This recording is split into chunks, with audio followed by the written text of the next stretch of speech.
کرنے کی کوشش کرنا، یہ ہے ممیلات مائلات۔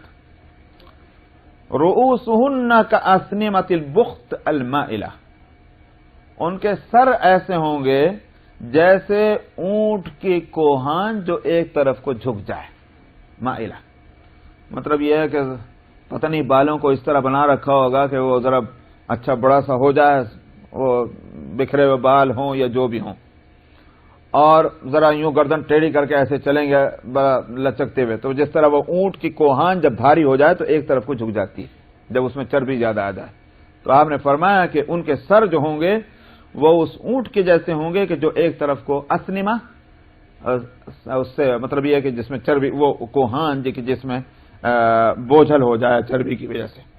فرمایا لا يدخلن الجنت، یہ عورتیں جنت میں نہیں جائیں گی اور نہ یہ اس جنت کی خوشبو کو سونگھ سکیں گی، حالانکہ اس کی خوشبو جنت کی یا ہوا، اس کی ہوا کو فرمایا اتنے فاصلوں سے وہ ہوا محسوس ہو سکتی ہے، خوشبو بھی کے لفظ بھی دونوں لفظ آ سکتے ہیں، ریح کا ترجمہ دونوں کیے جاتے ہیں۔ من مسیرت قضا و قضا، آپ نے کیا فرمایا ہوگا کتنے فاصلے سے، راوی اس کو نہیں لے رہا ہے، آپ نے ہو سکتا ہے ہاتھ کے اشارے سے کیا ہوگا اتنے فاصلے سے ہو سکتا ہے یہ بات کہی ہو، یا متعین کیا ہو مہینے اور میل، تو راوی نے اس کو نہیں، لیکن حاصل کیا ہوا دور تک ہوا یا خوشبو جائے گی جنت کی، مگر وہ خوشبو اور جنت بھی نہیں سونگھ سکے گی، معلوم ہوا جنت سے اتنے دور بھی نہیں جا سکیں گے، یہ ہوا حاصل۔ ظاہر ہے کہ بتانا یہ ہے کہ ان کی برائی کی شدت کو بتانا ہے۔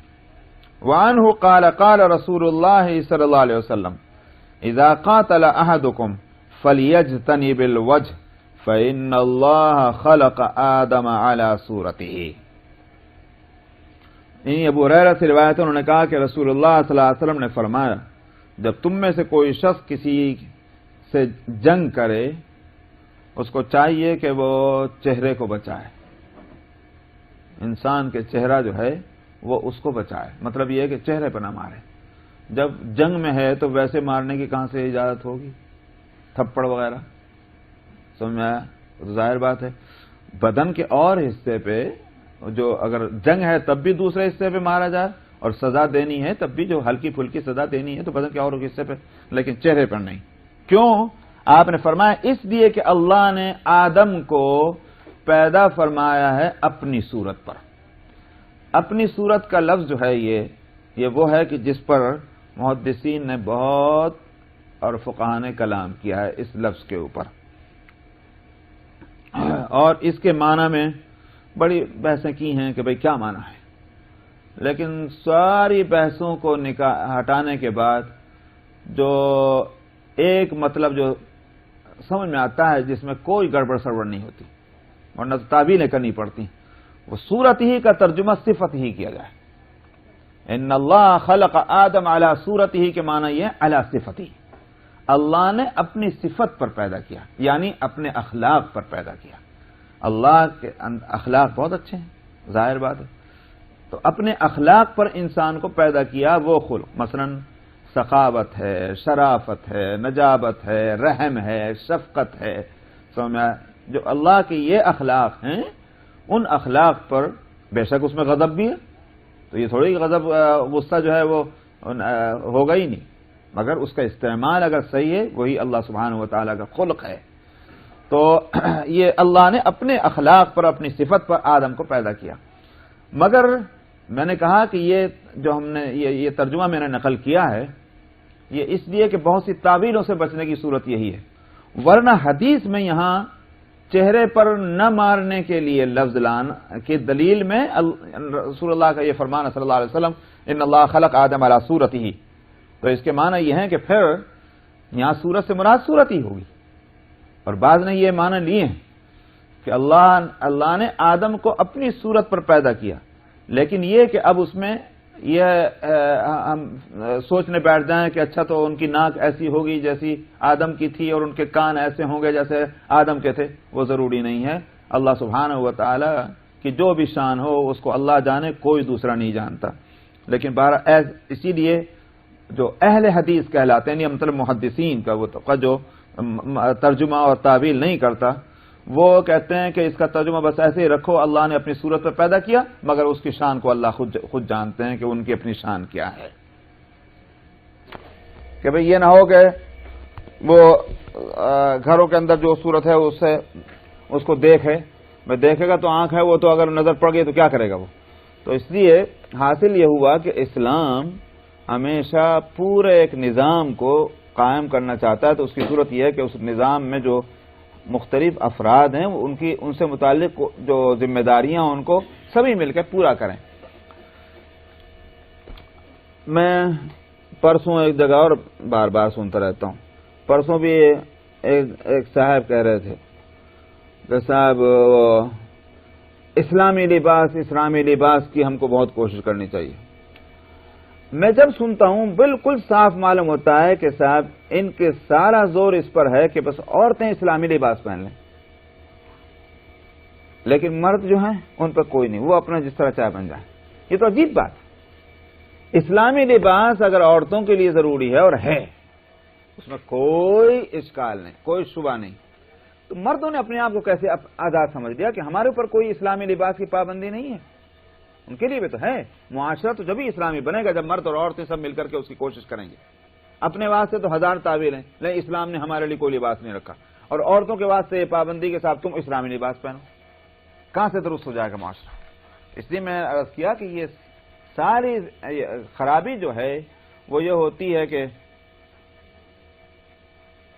صاحب آپ نے وہ سنا ہوگا کہ وہ محاورہ گڑ کھائیں گلگلوں سے پرہیز، سنا کہ نہیں سنا؟ کیا مطلب ہوا؟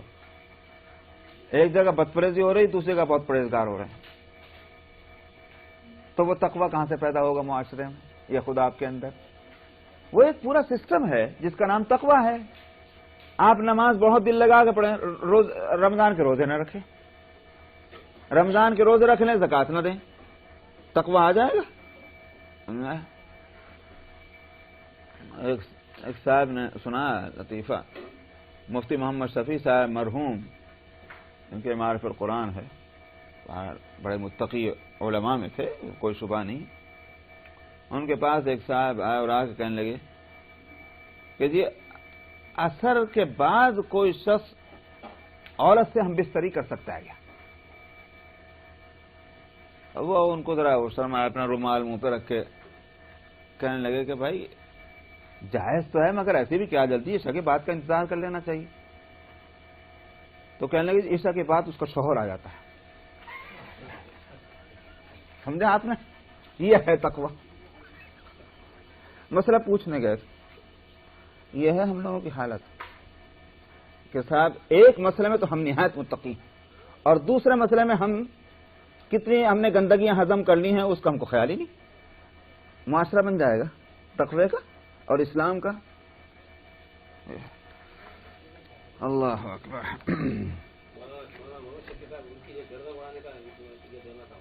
اس کو کہا نکل جا گردن، وہ تو خیر اپنے ہاتھ میں کہاں سے ہوتی تلوار. یہ تو میں کہہ رہا ہوں نا بھائی، سوال تو یہ ہے کہ وہ آدمی مسئلہ پوچھنے گیا تھا کہ اثر کے بات کر سکیں گے، یہ نہیں دیکھا کہ دوسرے کی عورت سے ناجائز تعلق وہ کیسا ہے، وہ درست ہے.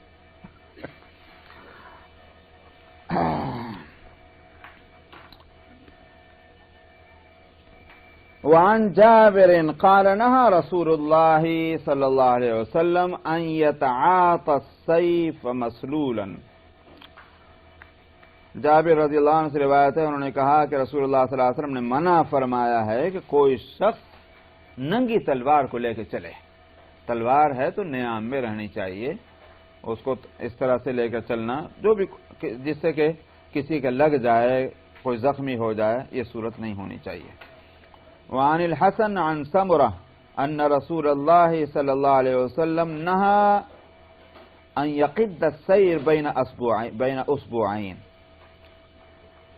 حسن بصری اور حضرت سمرہ ابن جندب رضی اللہ عنہ سے روایت کرتے ہیں کہ رسول اللہ صلی اللہ علیہ وسلم نے منع فرمایا ہے کہ تسمہ جو ہے وہ دو انگلیوں کے بیچ میں اس کو چیرا جائے. ایسا معلوم ہوتا ہے کہ چمڑا ہے نا، جیسے مثلا مان لیجئے یوں چمڑے پہ ہاتھ رکھا اور اس طرح سے وہ دوسرا آدمی اونچ چیرتا ہوا ادھر سے لا رہا ہے، سمجھا نہیں؟ یا آپ کپڑے کو ان دو انگلیوں کے بیچ میں یوں پکڑیں اور وہاں سے وہ قینچی سے کاٹتے جائیں، ہے نہیں یہ؟ تو اس میں ذرا سے بھی احتیاط کے خلاف ہوا تو کیا ہوگا؟ یہ کٹ جائے گا۔ آپ نے فرمایا کہ ایسا نہیں کرنا چاہیے، بے احتیاطی کرو گے تو نقصان ہوگا۔ یہ اس بار ایک تو ادب سکھلایا ہے، لیکن دوسری بات یہ بھی ہے کہ یہاں اس طرح کے مسائل کو اس لیے لا رہے ہیں اس باب میں کہ اس باب میں وہ حدیثیں آ رہی ہیں کہ جس پر زمان نہیں آتا، تاوان نہیں آتا۔ تو اس کا مطلب کیا ہوا کہ اگر ایسے پکڑے ہوئے ہیں اور پھر وہ کسی کے کینچے لگے تو ہم یوں نہیں کہ کیس کرنے جا رہے ہیں کہ صاحب اس نے میرے ہاتھ کاٹ دیا، بھائی تم نے کیوں ایسے پکڑا ہوا تھا؟ تو اس سے آپ نے روکا ہے۔ وعن سعید ابن زید ان رسول اللہ صلی اللہ علیہ وسلم قال من قتل دون دینه فهو شہید ومن قتل دون دمه فهو شہید ومن قتل دون ماله فهو شہید ومن قتل دون اہله فهو شہید۔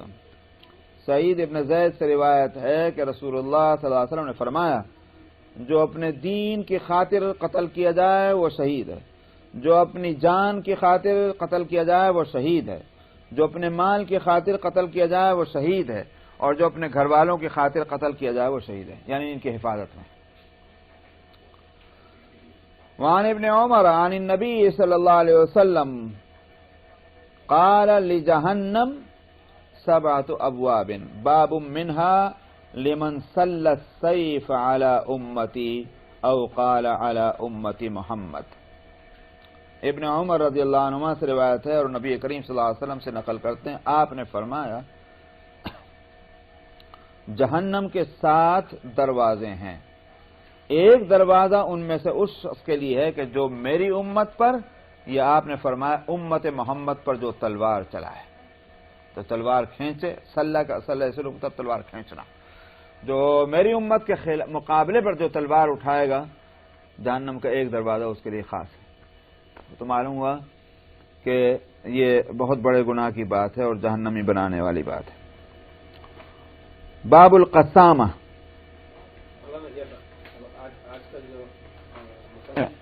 اس سے مراد پہلی تو بات یہ ہے کہ جس نے بغاوت کی اور ظلم کیا۔ یہاں اس کے تعلق سے علماء یہ کہتے ہیں کہ جس نے ازراہ بغاوت اور ظلمن امت کے خلاف تلوار اٹھائی ہے، یعنی وہ ظالم ہے، اس کا کوئی قصور نہیں ہے، تب وہ جہنمی ہوگا۔ لیکن یہ کہ اب یہ فیصلہ کہ صاحب اگر 2 میں لڑائی ہے تو کون قصوروار ہے کون نہیں قصوروار ہے، دنیا میں اگر اس کا فیصلہ عدالتیں کر سکتی ہیں تو ٹھیک ہے، اور اگر نہیں ہے تو پھر اللہ کے حوالے، ہم کیا کریں گے بھائی؟ ہمارے پاس کیا صورت ہے کہ فیصلہ کرنے کی کہ بھائی ان میں سے 2 اگر لڑ رہے ہیں تو کون حق پہ ہے کون نہ حق ہے؟ ایک حق پہ ہوگا ضرور، اور یقیناً دوسرا ناحق ہوگا۔ اس واسطے ہم جب کوئی فیصلہ نہیں کر سکتے تو ہم اپنی زبانوں کو روک کے رکھیں گے، اللہ کے حوالے کر دیں گے۔ مجموعی طور پر جو کچھ ہو رہا ہے وہ غلط ہو رہا ہے، اس میں کوئی شک نہیں کہ مسلمانوں کا ایک دوسرے کے خلاف ہتھیار لے کے کھڑا ہونا یہ مجموعی طور پر ہے غلط، لیکن ان میں سے کون مجرم ہے کون نہیں، اگر اس کا فیصلہ ہو سکتا ہو تو یقیناً جو مجرم ہے وہی مجرم رہے گا جو قصوروار ہے۔ علاقائی میں بھی وہ تو جب شہید ہوا نا بھائی، مال کے خاطر جان کی خاطر بچوں کی خاطر سارے شہید ہیں، تو پھر خود بخود بات سمجھ میں آ گئی کہ دین کی خاطر ہی ضروری تھوڑی ہے بھئی۔ آپ پہلی حدیث کیا پڑھے آپ نے؟ تو معلوم ہوا کہ یہ تو نہیں کہ ہمارے گھر پہ جو ہے وہ اس کو آگ لگا دے آ کے ہم کھڑے دیکھتے رہ جائیں، کیوں صاحب؟ اس واسطے کہ اس میں اگر ہماری جان چلی گئی تو ہم تو حرام موت مریں گے، ایسا تو نہیں۔ اس واسطے جب ہمارے جو حقوق ہیں ان حقوق کی حفاظت کرنا یہ ہمارا حق ہے، اور اسی طرح سے ان کو کوئی چھینے ہم سے تو وہ اس کا ظلم ہے۔ باب القسامہ، قسامہ قسم سے ہے۔ مسئلہ جو ہے وہ یہ ہے کہ اگر کسی کا قتل ہو جائے اور قاتل متعین طور پر معلوم نہیں کون ہے، تو اب کیا صورت ہو؟ قتل تو ہوا ہے اور مقتول کے ورثاء جو ہیں وہ اپنا کیس کورٹ میں لے کے آتے ہیں ہمارا آدمی مارا گیا، سمجھ میں؟ کس نے مارا؟ متعین کوئی آدمی نہیں ہے معلوم کہ کس نے مارا ہے، اس کے فیصلے کی صورت کیا ہے؟ تو اس کے فیصلے کی صورت جو ہے جاہلیت میں ایک تھی جس کو نبی کریم صلی اللہ علیہ وسلم نے برقرار رکھا ہے، اور اس کی صورت یہ ہے کہ قسم لی جائے گی 50 آدمیوں سے اس ایریے میں کہ جہاں اس کی لاش ملی ہے۔ امام ابو حنیفہ رحمۃ اللہ علیہ کا مسلک تو یہ ہے کہ جن کے تعلق سے شبہ ہے کہ بھئی فلانے لوگوں پر ہمارا شبہ ہے، ہمارے پاس کوئی ثبوت نہیں ہے، پروف نہیں ہے، ہم کسی کا ہاتھ نہیں پکڑ سکتے کہ فلانے آدمی نے مارا، لیکن ہمارا شبہ فلاں پر ہے، یا کوئی قرینہ ایسا موجود ہے، مثال کے طور پر ملواکی کا کوئی آدمی ہو اور ہمارے گویا جو محلے میں اس کی لاش مل جائے، ایک قرینہ یہ ہے کہ بھئی جب اس محلے میں ملا ہے تو ممکن ہے کہ بھئی اسی محلے کے لوگوں میں کسی نے مار دیا ہو، ایک قرینہ پایا جاتا ہے۔ تو یہ تو قرینہ ہو یا پھر یہ کہ وہ شبہ ظاہر کر رہا ہوں کہ صاحب ہمیں فلانے لوگوں پر شبہ ہے۔ امام ابو حنیفہ رحمۃ اللہ علیہ کہنا یہ ہے کہ انہی لوگوں سے قسم لی جائے گی کہ جہاں جن پر شبہ ہو رہا ہے یا قرینہ پایا جاتا ہے کہ وہاں کے لوگوں نے قتل کیا ہوگا، تو اس صورت میں ان میں سے 50 آدمیوں سے قسم لی جائے گی۔ ہم نے وہ کہیں کہ ہم نے نہ قتل کیا ہے اور نہ ہم اس بات کو جانتے ہیں کس نے قتل کیا، یہ ہے۔ امام شافعی ان کے لیے بھی حدیث آگے آ رہی ہے۔ امام شافعی رحمۃ اللہ علیہ کا مسلک اس تعلق سے یہ ہے کہ پہلے مقتول کے ورثاء جو ہیں ان میں سے 50 آدمیوں سے قسم لی جائے گی، تم قسم کھاؤ کہ فلانی قوم کے لوگوں نے قتل کیا ہے، پہلے ان سے قسم لیں۔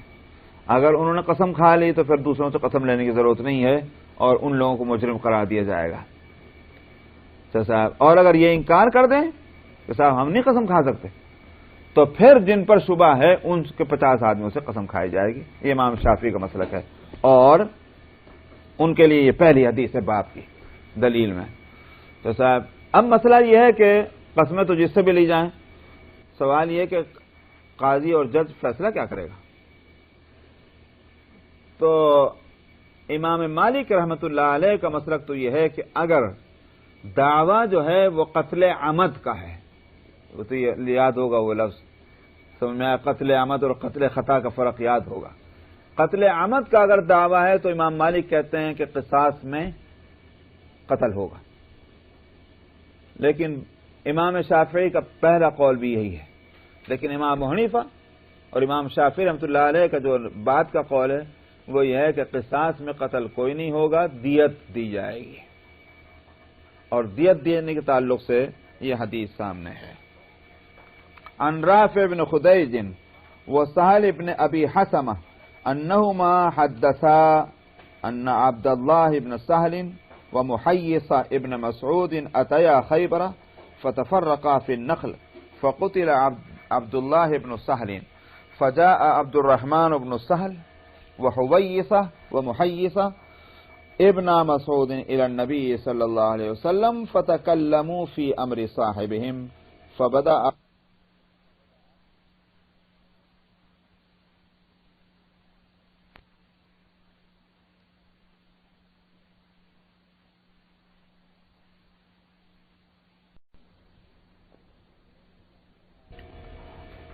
امر لم نره قال فتبرئكم يهود في ايمان 50 منهم قالوا يا رسول الله قوم كفار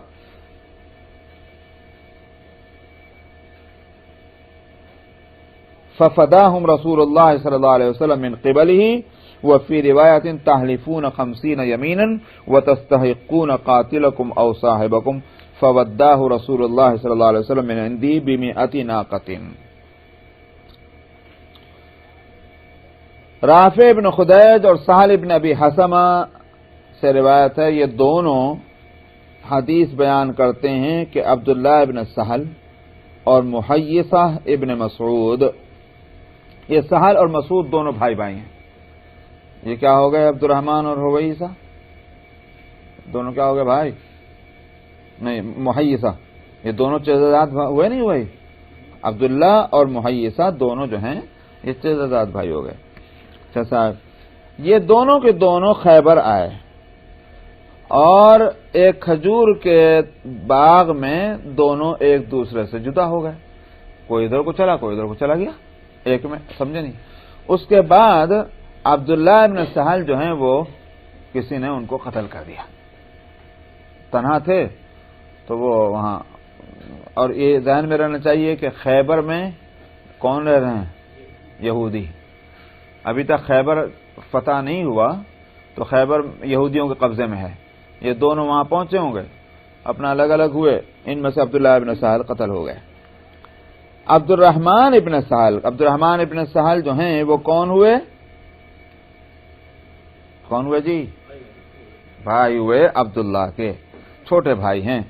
اور حویصہ اور محیصہ یہ دونوں بھی آئے کہ جو ان کے کیا ہوئے، عبداللہ ابن سہل کے جو چچا زاد بھائی تھے وہ آئے، ابن مسعود، یہ دونوں بیٹے مسعود کے، یہ دونوں آئے نبی کریم صلی اللہ علیہ وسلم کے پاس، اور انہوں نے اپنے اس مقتول اس شہید کے معاملے میں آپ سے بات کی۔ فبدا عبد الرحمن ابن جو تھے عبداللہ کے بیٹے، جو قتل ہوئے تھے ان کے بیٹے، انہوں نے بات شروع کی، اور یہ آنے والے گروپ میں سب سے چھوٹے تھے۔ نبی کریم صلی اللہ علیہ وسلم نے فرمایا بڑے کی بڑائی کو مانو، مطلب کیا ہے، جب بڑے موجود ہوں تو چھوٹوں کو نہیں بات کرنی چاہیے، تو بڑے کو بات کرنے دو۔ تو ان میں جو بڑے تھے انہوں نے بات شروع کی، حویصہ اور محیصہ میں جو بھی تھے بڑے، انہوں نے بات شروع کی۔ یحییٰ بن سعید کہہ رہے ہیں، جو راوی ہیں اس روایت کے، یعنی بڑا آدمی جو ہے وہ بات شروع کرے۔ تو انہوں نے بات کی، نبی کریم صلی اللہ علیہ وسلم نے فرمایا کہ اپنے مقتول یا اپنے جو ساتھی ہے اس کو مطلب یہ دیت کا مستحق اگر بنانا ہے تو 50 آدمی تم میں سے قسم کھائیں، تب اس کے دیت کا حق ملے گا۔ 50 آدمی تم میں سے قسم کھائیں۔ دیکھو میں نے کہا تھا امام شافعی کا مسئلہ کیا ہے کہ پہلے مقتول کے ورثاء سے قسم لی جائے گی، یہ ان کی دلیل۔ انہوں نے کہا کہ یا رسول اللہ، یہ تو ایک ایسا معاملہ ہے کہ ہم نے نہیں دیکھا، ہم کو کیا معلوم کس نے قتل کیا ہے، ہم یہاں خیبر میں تھوڑی تھے، ہم نے نہیں دیکھا اس کو۔ تو آپ نے فرمایا کہ پھر تم کو بری کر دیں گے یہود اپنے 50 آدمیوں کی قسموں سے، یعنی اگر یہود قسمیں کھا لیں 50 آدمی ان میں کہ ہم نے نہیں مارا، نہ ہم جانتے ہیں، تو پھر تمہیں دیت ملتی نہیں، تو تمہیں بری کر دیں گے، مطلب کیا ہوا، تمہیں دیت ملنے والی نہیں ہے۔ یہ ہوئی بات۔ انہوں نے کہا یا رسول اللہ وہ تو کافر قوم ہے، اب ان کی قسموں کا کیا اعتبار کریں گے، اب تو جھوٹی قسمیں کتنے بھی قسمیں کھا لیں۔ تو نبی کریم صلی اللہ علیہ وسلم نے اپنے پاس سے فدیہ دے دیا، اور ایک روایت میں ہے کہ تم 50 آدمی جو ہیں وہ قسمیں کھائیں اور اپنے قاتل یا اپنے صاحب کو جو ہے وہ حقدار بناؤ فدیہ کے دینے کا۔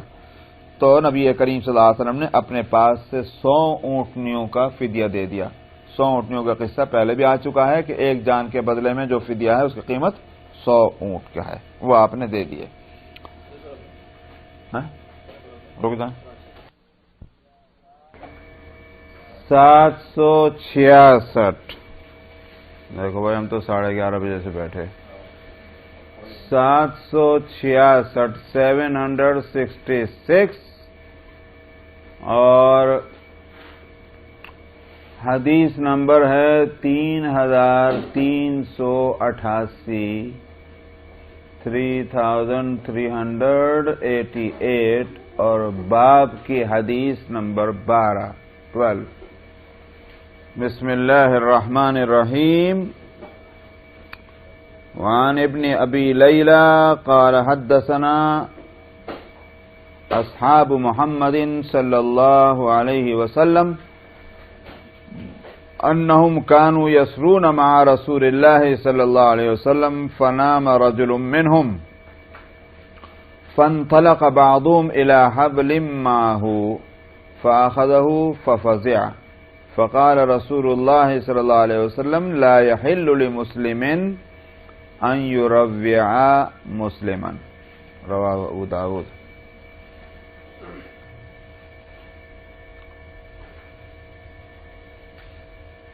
پچھلی حدیث میں جو مسئلہ چل رہا تھا کہ ایک مسلمان کا خون حلال نہیں ہے، تو قتل مطلب ہوا کسی مسلمان کو قتل نہیں کیا جا سکتا، اور اس کی وجہ اس میں بتلائی تھی کہ 3 باتوں میں سے اگر ایک بات ہے تو بے شک جیسے کہا تھا کہ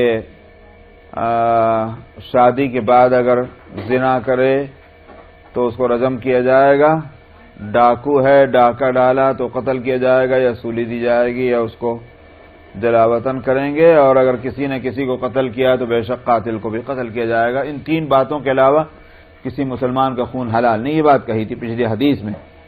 اس حدیث کو لائے ہیں جس میں اور اس سے بھی زیادہ آگے کی بات ہے کہ ابن ابی لیلہ سے روایت ہے، انہوں نے کہا کہ ہم سے حضرت محمد صلی اللہ علیہ وسلم کے صحابہ نے بیان کیا کہ وہ رسول اللہ صلی اللہ علیہ وسلم کے ساتھ رات میں سفر کر رہے تھے، تو ان میں سے ایک آدمی سو گیا، تو ان میں ایک آدمی دوسرا وہ سونے والے آدمی کے پاس ذرا تیزی سے گیا، اس کے پاس ایک رسی پڑی تھی تو اس کو رسی کو اٹھانے لگا، تو وہ آدمی گھبرا گیا.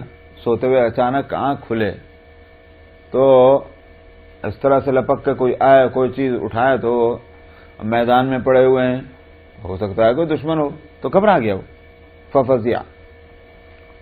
تو رسول اللہ صلی اللہ علیہ وسلم نے فرمایا کسی مسلمان کے لیے حلال نہیں ہے کہ وہ کسی مسلمان کو گھبراہٹ میں ڈال دے. تو اتنی بھی احتیاط کرنی چاہیے کہ کسی کو ہماری کسی حرکت کی وجہ سے جان کا کوئی خطرہ بھی محسوس نہ ہو. جان لینا تو بات کی بات ہے. یہ ہے ایک مسلمان کی ذہنی اور فکری اطمینان اور سکون کو بھی ہم کو باقی رکھنے کا کوشش کرنا، تو یہ ہر مسلمان کے اوپر ذمہ داری ہے. وعن ابی الدرداء عن رسول اللہ صلی اللہ علیہ وسلم. اس سے معلوم ہوتا ہے کہ کمیونٹی کانسیپٹ جس چیز کو لوگ کہا کرتے ہیں، پیغمبر صلی اللہ علیہ وسلم نے اور اللہ سبحانہ و تعالیٰ کی بھی تعلیمات دیکھی جائیں تو ان میں تو کمیونٹی کانسیپٹ کو کتنا اسٹیبلش اور اس کو آرگنائز کیا ہے اسلام نے، کہ جہاں جہاں سے بھی کمیونٹی میں وہ بات کہ جو ٹوٹ پھوٹنے کا کوئی بھی خطرہ کہیں ہو سکتا ہو، اسی پر پابندی لگا دی گئی.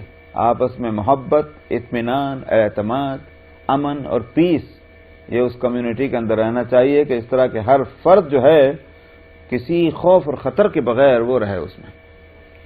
تو یہ اسلام کا منشا معلوم ہوتا ہے.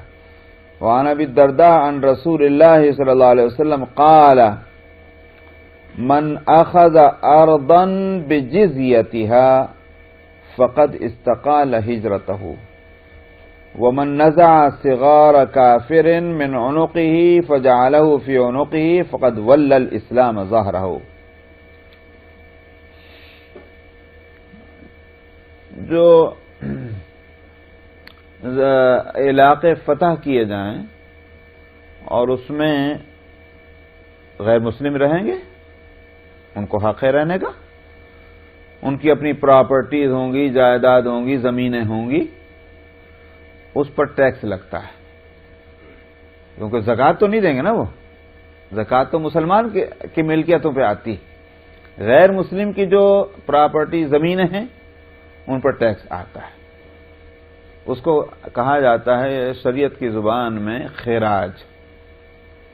سمجھ میں آیا؟ اور یہی وجہ ہے کہ وہ پاکستان میں ایک مسئلہ چلا تھا، اس پر کتابیں بھی لکھی گئی تھیں، وہاں کے علماء نے یہ مسئلہ ٹھیک اٹھایا تھا. اسلامی ملک میں جو مسلمانوں کی پراپرٹیز ہیں، ملکیت ہیں، اس میں ٹیکس کا کیا مطلب؟ اس پہ تو زکوٰۃ آتی ہے. وہ زکوٰۃ ان سے لینے کی جو صورتیں ہیں وہ تو کرو. وہ زکوٰۃ وہ تو دیتے نہیں اور یہ دیتے ہیں اور تم اوپر سے ٹیکس بھی لگاتے ہو.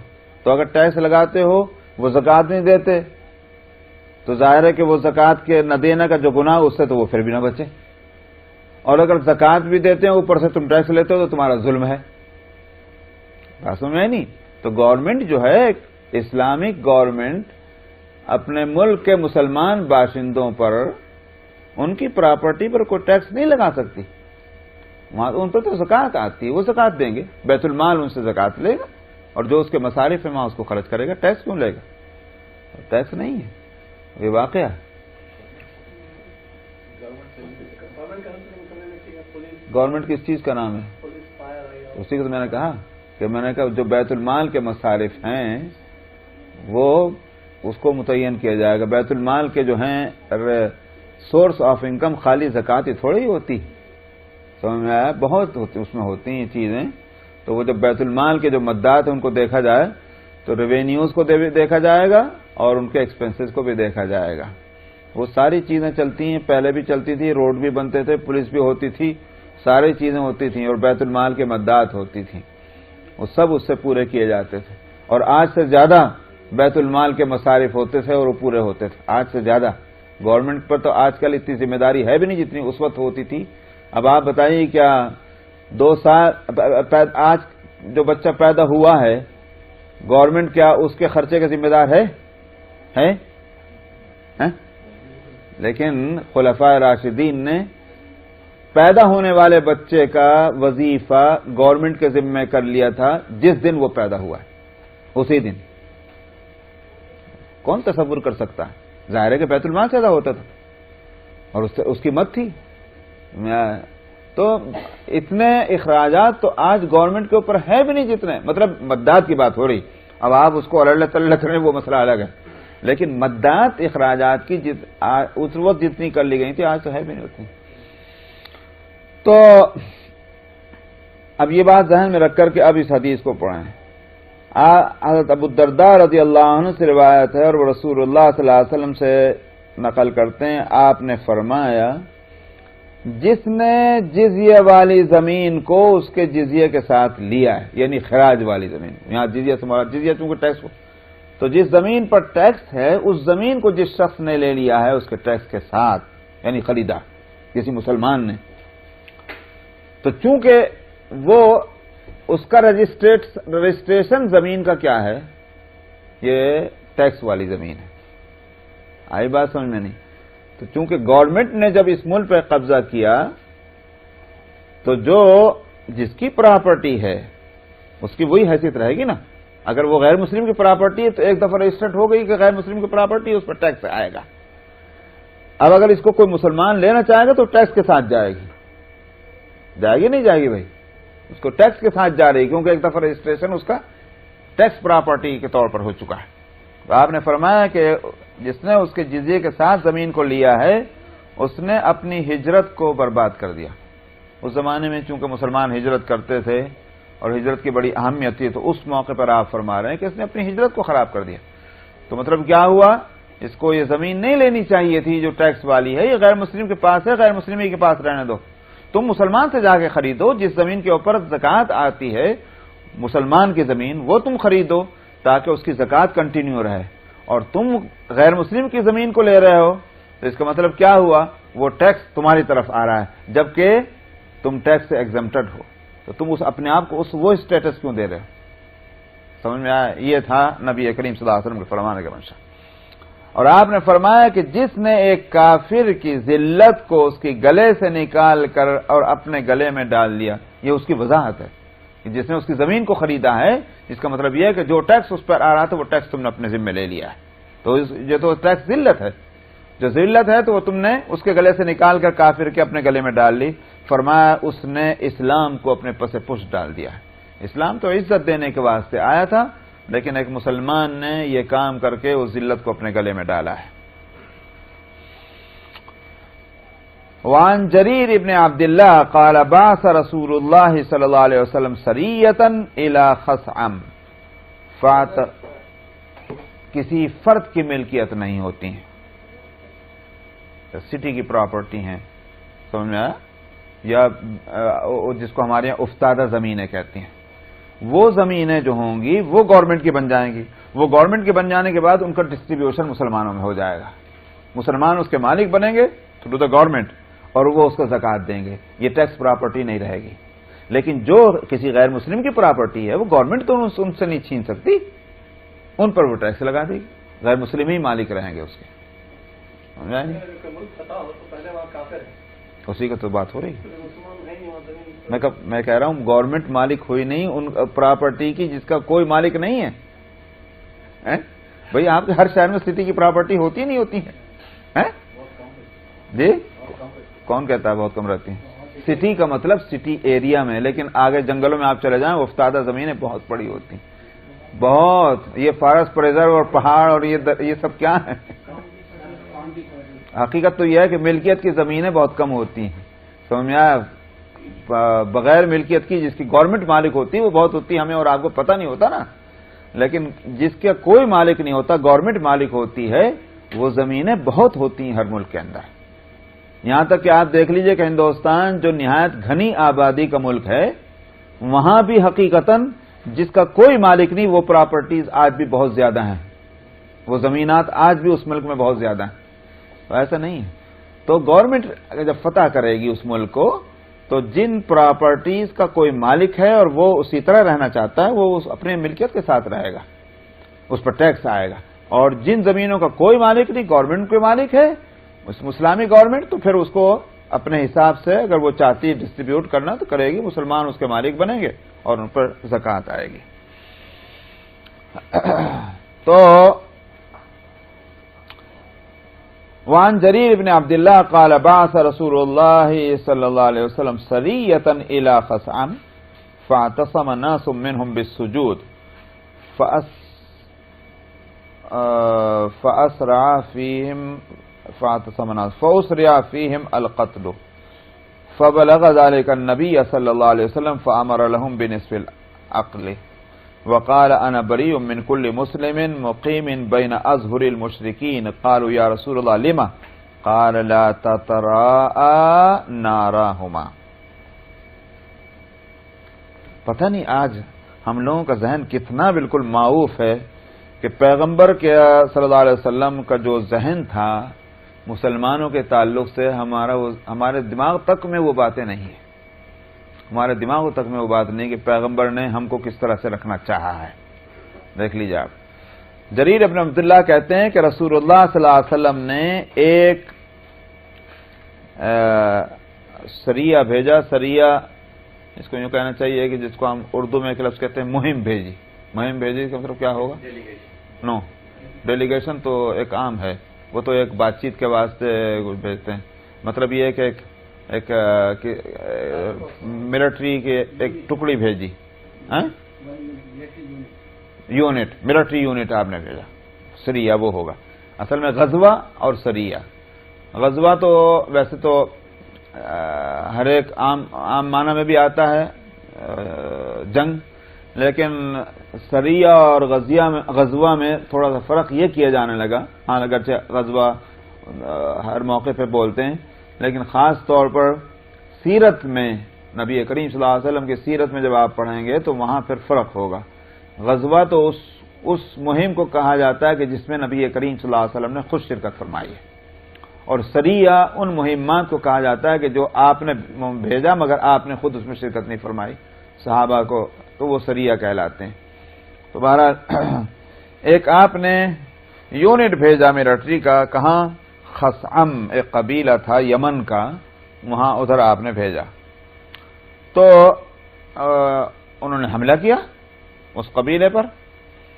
وہاں کچھ لوگ مسلمان تھے، انہوں نے اسلام قبول کر لیا تھا، جس کا اگر انہی میں رہ رہے تھے، سمجھ میں آیا؟ انہی میں رہتے تھے، مسلمان ہو گئے تو وہاں سے نکلنا تھا تاکہ وہ گڑبڑ نہ ہو کسی وقت۔ کافروں کے بیچ میں تم اقلیت بن کے رہ رہے ہو، مینارٹی، تو اس کا مطلب یہ ہوگا کہ دوسرا آدمی کو کیا معلوم۔ تو جب انہوں نے حملہ کیا تو انہوں نے کیا کیا؟ وہ سجدے میں پڑ گئے تاکہ یہ معلوم ہو جائے کہ بھئی ہم مسلمان ہیں۔ فَاعْتَصَمَ نَاسٌ مِّنْهُمْ بِالسُّجُودِ، تو ان میں سے بعض لوگوں نے سجدے سے کر کے پناہ حاصل کرنی چاہیے، لیکن ان جو حملہ کرنے والے تھے انہوں نے کیا سمجھا؟ یہ جان بچانے کو یہ حرکت کر رہے ہیں انہوں نے یہ چال چلی ہے، جان بچانے کے بعد انہوں نے قتل کر دیا ان کو، فَأُسْرِعَ فِيهِمْ الْقَتْلُ.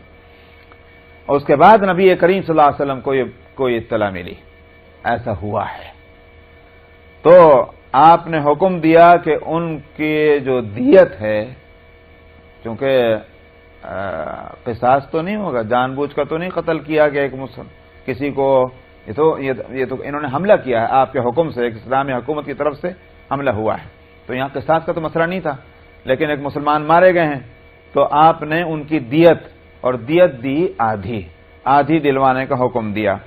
اور اس کے بعد آپ نے فرمایا میں بری ہوں ہر اس مسلمان سے جو مشرکین کے بیچ میں رہتا ہو. یہ ہے بات، دیکھیے کتنی خطرناک، کہ جو مشرکین کے بیچ میں کوئی مسلمان رہتا ہے میں بری ہوں اس سے. مطلب کیا ہوا کہ بھئی پھر جو اس پر جو آفت آ گئی تم پہ ابھی آنی، اللہ کی طرف سے آئے عذاب یا پھر مسلمان حکومت کی طرف سے آئے، تو وہ کہاں وہ ان سب باتوں میں لگے گا کھڑے ہو کر تماشا پہلے پوچھتا پھرے کوئی مسلمان تو نہیں، کوئی مسلمان تو نہیں، کوئی مسلمان تو نہیں. جنگ کے وقت میں یہ سب چیزیں کہاں دیکھی جاتی، حملہ ہوگا. تو اس لیے آپ نے اس وقت تو نصف دیت دلوا دی، مگر آپ نے آگے کے لیے فرما دیا کہ میں بری ہوں ہر مسلمان سے جو مقیم ہو مشرکین کے بیچ میں. تو صحابہ نے عرض کیا یا رسول اللہ کیوں؟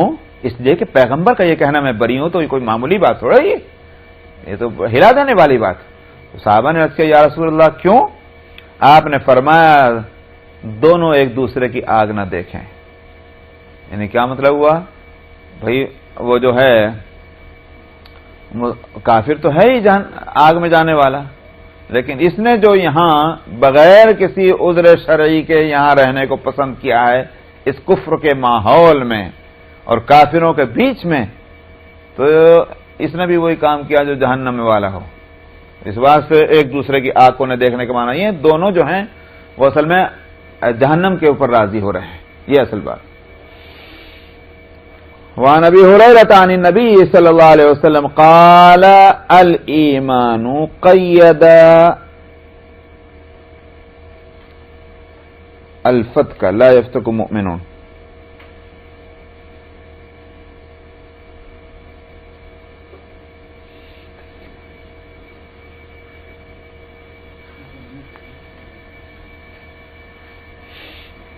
اچھا صاحب، حضرت ابو ہریرہ، یہاں میں اس حدیث کو لینے سے پہلے وہی بات میں بتلا دوں، اگرچہ 12:19 کہ یہاں بات جو ہو رہی ہے دراصل ہو رہی ہے ایک اس ملک کی کہ جس کو واقعتاً دار الکفر اور دار الحرب کہا جائے. اس ملک کی بات ہے کہ ایسے ملک میں جو دار الکفر ہے اس میں مسلمان کو اس طرح سے جا کر رہنا. لیکن اگر یہ صورت نہ ہو جس طرح کے آج کل دنیا کے 99 ملکوں کی یہی حالت ہے کہ کوئی ملک ایسا نہیں کہ جس کو ہم یوں کہیں گے کہ وہ دار الکفر ہے. دار الکفر کے معنی یہ ہیں کہ وہاں اقتدار ہی کافروں کے ہاتھ میں نہ ہو، بلکہ گویا یوں کہیے کہ قانون جو ہے وہ ایک کفر کو ریپرزینٹ کرنے والا، جو قانون اس گورنمنٹ کا بنا ہوا ہو وہ مذہب کو الاؤ نہ کر رہا ہو. سمجھ میں آیا؟ یہ ہے کفر پر بیس کرنے والا قانون، کہ وہاں مذہب جو ہے اس کو پرمیشن نہیں ہے. یہ ہے وہ دار الکفر. سمجھ میں آیا؟ اب اگر کسی مسلمان ملک سے ان سے جھگڑا بھی ہے مذہب کی بنیاد پر تو وہ دار الحرب ہو گیا. سمجھ میں آیا؟ ورنہ تو دار الکفر تو ہے ہی اگر جھگڑا نہیں بھی شروع ہوا ہے. لیکن اگر ایسا ملک ہے کہ وہاں مذہب کا کوئی مسئلہ نہیں، سمجھ میں آیا، ہر ایک کو آزادی ہے، آؤ رہو، کوئی قانون گورنمنٹ کا ایسا نہیں بنا ہوا کہ وہاں فلانے مذہب کے لوگ نہیں رہ سکتے، تب اس صورت میں ظاہر ہے کہ وہ بات نہیں ہوگی. اگرچہ یعنی یہ حکم نہیں لگے گا کہ رسول بیزار ہیں، یہ کہ وہ جو بھی اس کے لیے وعید ہیں وہ سب آ جائیں. ہاں یہ ضرور ہے کہ پسندیدہ پھر بھی نہیں ہے. کیوں؟ اس واسطے کہ ہر چیز آج نہیں تو کل، کل نہیں تو پرسوں اپنا اثر کرتی ہے. ہر چیز اثر کرتی ہے. بھائی ہوا میں بھی اثر ہے، دھوپ میں اثر ہے، سردی میں اثر ہے، ہر چیز میں ایک اثر ہے. کیسے ہو سکتا ہے کہ انوائرمنٹ جو ہے اس کا اثر نہیں ہوگا؟ تو اگر غیر مسلموں کے ماحول میں، آبادیوں میں آدمی رہ رہا ہے، بھلے ہی مذہب کی آزادی ہے، لیکن ان کا اپنا کلچر، ان کا طور و طریق، ان کا اٹھنا بیٹھنا، ان کا کھانا پینا، ان کا بولنا چالنا، وہ سب کا سب آج نہیں تو کل، کل نہیں تو پرسوں ہمارے اوپر اور ہمارے بچوں پر اثر انداز ہوتا ہے. ہم کو آزادی ہے کہ ہم وہاں نماز پڑھنا چاہیں پڑھ سکتے ہیں، ہم کو آزادی ہے کہ وہاں قرآن شریف پڑھنا چاہیں پڑھ سکتے ہیں، ہم کو آزادی ہے کہ وہاں دین کی باتیں کرنا چاہیں کر سکتے ہیں. یہ سب صحیح اگر ہے تو اس کا مطلب یہ ہے کہ یہ نہیں کہا جائے گا کہ حرام ہے وہاں رہنا، مگر پسندیدہ نہیں ہے. پسندیدہ وہیں ہوگا کہ جہاں جس جگہ رہ رہا ہے وہاں کسی طرح سے بھی اسلامی ماحول اس کو مل جائے. اسی وجہ سے یہ بات صرف یہیں تک نہیں ہوگی کہ اگر کافروں کے بیچ میں نہ رہو، بلکہ حقیقت یہ ہے کہ اگر مسلمان ہیں وہ کہنے کو، لیکن سب فاسق ہیں اور اسلام کا کوئی اثر ان کے اوپر نہیں ہے، سارا ماحول وہاں گندا ہے، وہاں بھی یہی حکم ہوگا یہاں سے نکلو، نہیں رہنا چاہیے اس علاقہ. کیونکہ اسلام کے خالی معنی تھوڑے کہ بس ہمارا نام رجسٹر میں لکھا ہوا ہے کہ مسلمان ہے. اسلام ایک زندہ اور ایکٹیو ایک چیز کا نام ہے، تو وہ ہماری زندگی کے ہر اس میں نفس میں اس کا رنگ بھرا ہوا ہونا چاہیے اسلام کا. یہ اسلام تو چاہتا ہے. یہ تو آج ہم نے تقسیم کر دی کہ صاحب وہ کیا نام ہے، ہم ایکٹیو مسلمان ہیں کہ ان ایکٹیو ہیں. بھائی یہ کیا چیز ہو گئی؟ یہ تو عجیب فرق ہو گیا. اسلام تو ہے ہی ایک زندہ مذہب، ایکٹیو. تو اس میں ایک مسلمان کا وہاں ایکٹیو نہ ہونا تو اسلام کو کسی طرح پسند ہے ہی نہیں. تب اس صورت میں اگر کوئی ایسی سوسائٹی مسلمانوں کی کسی جگہ محلہ کوئی ایسا ہو کہ وہاں اسلامی اخلاق اور آداب اور اعمال جو ہیں وہاں نہیں کیے جاتے، تو اس ماحول میں بھی ایک مسلمان کو جا کر نہیں رہنا چاہیے.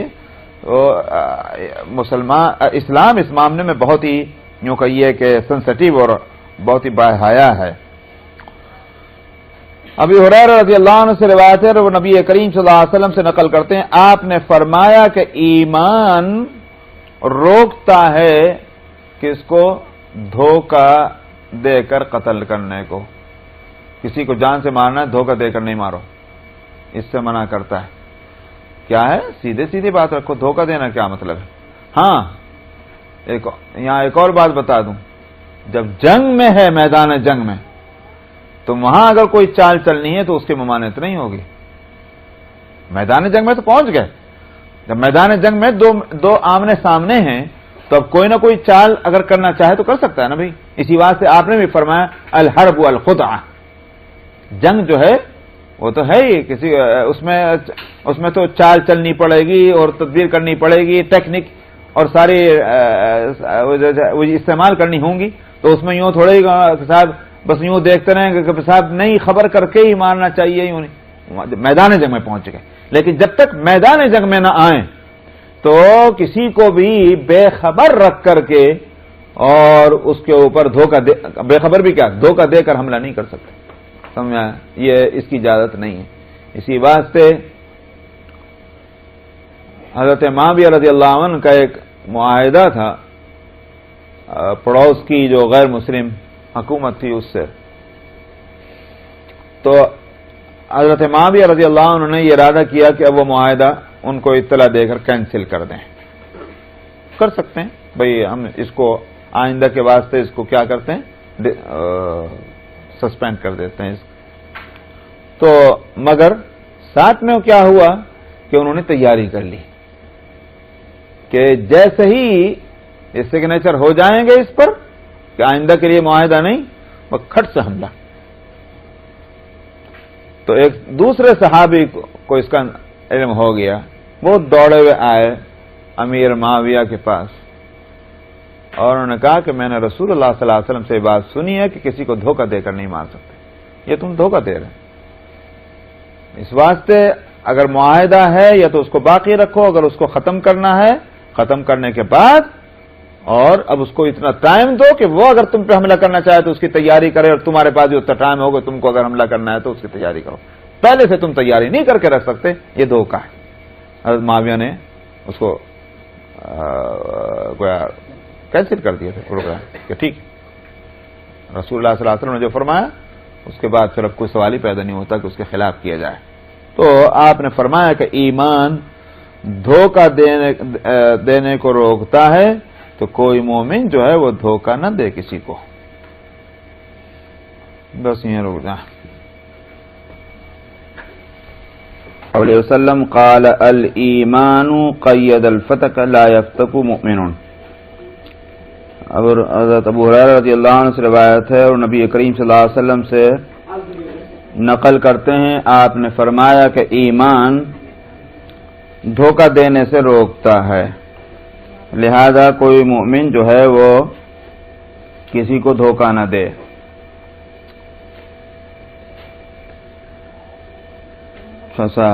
یعنی دھوکے سے کسی کو قتل نہ کرے، چونکہ مسئلہ یہاں قتل ہی کا اس کا آ رہا ہے، مارنے کا، اور اس لیے کسی کو دھوکے سے قتل نہ کرے جا کر کے. یہ اس پہ میں پچھلے ہفتے بتا چکا تھا. وعن جریر عن النبی صلی اللہ علیہ وسلم قال اذا ابق العبد الى الشرك فقد حل دمه.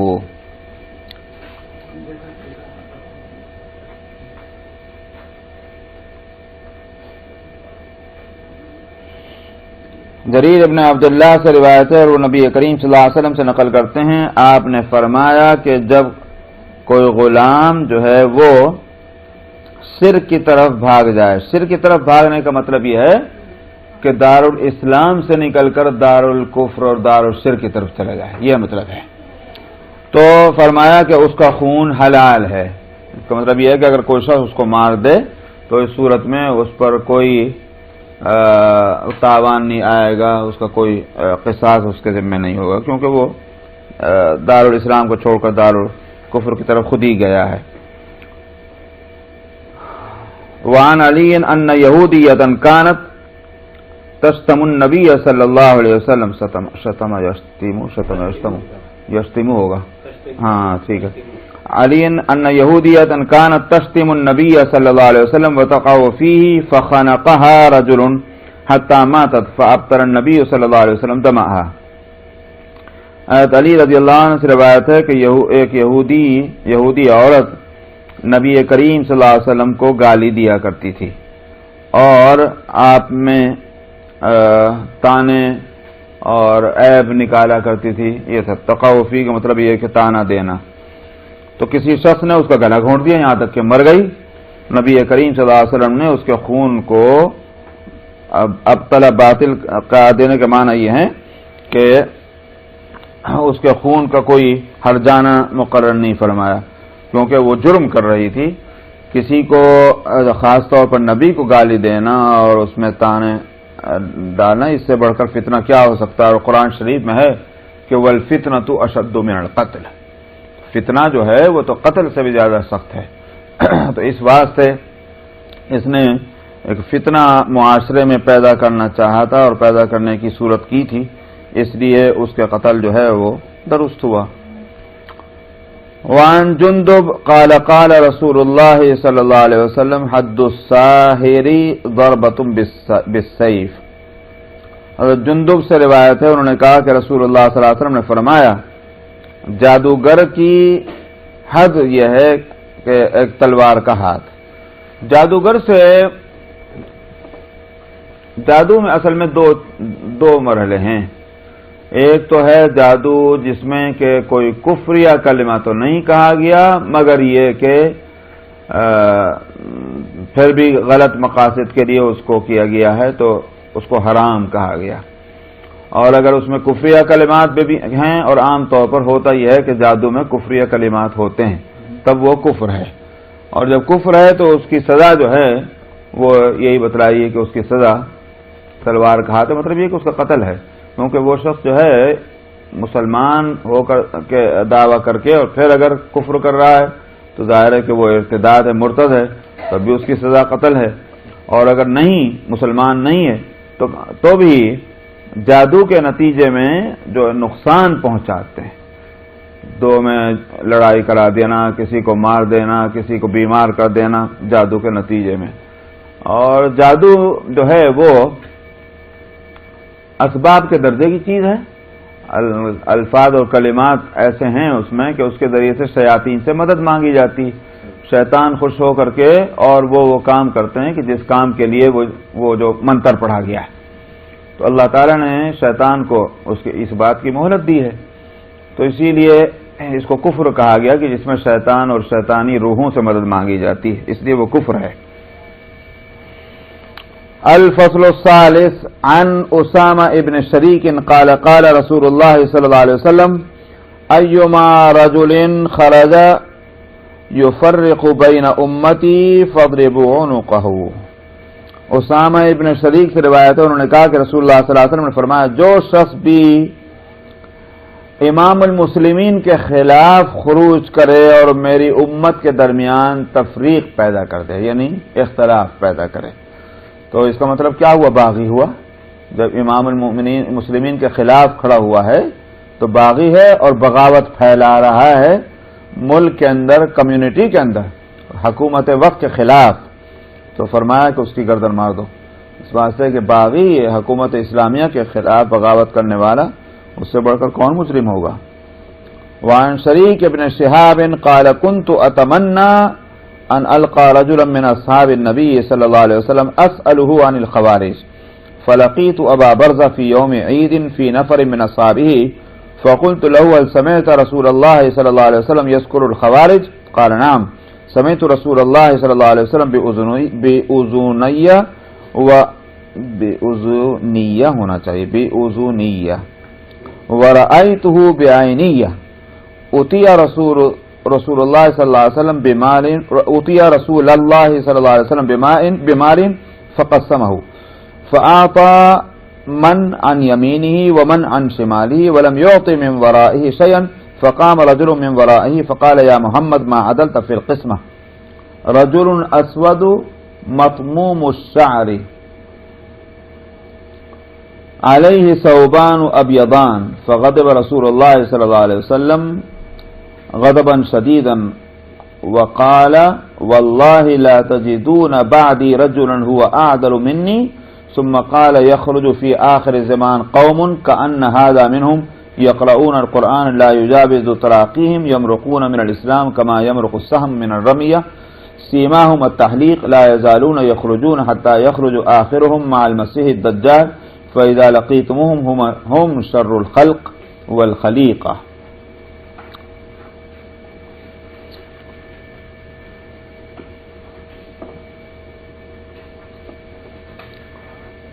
حضرت شریک ابن شہاب سے روایت ہے، انہوں نے کہا کہ میں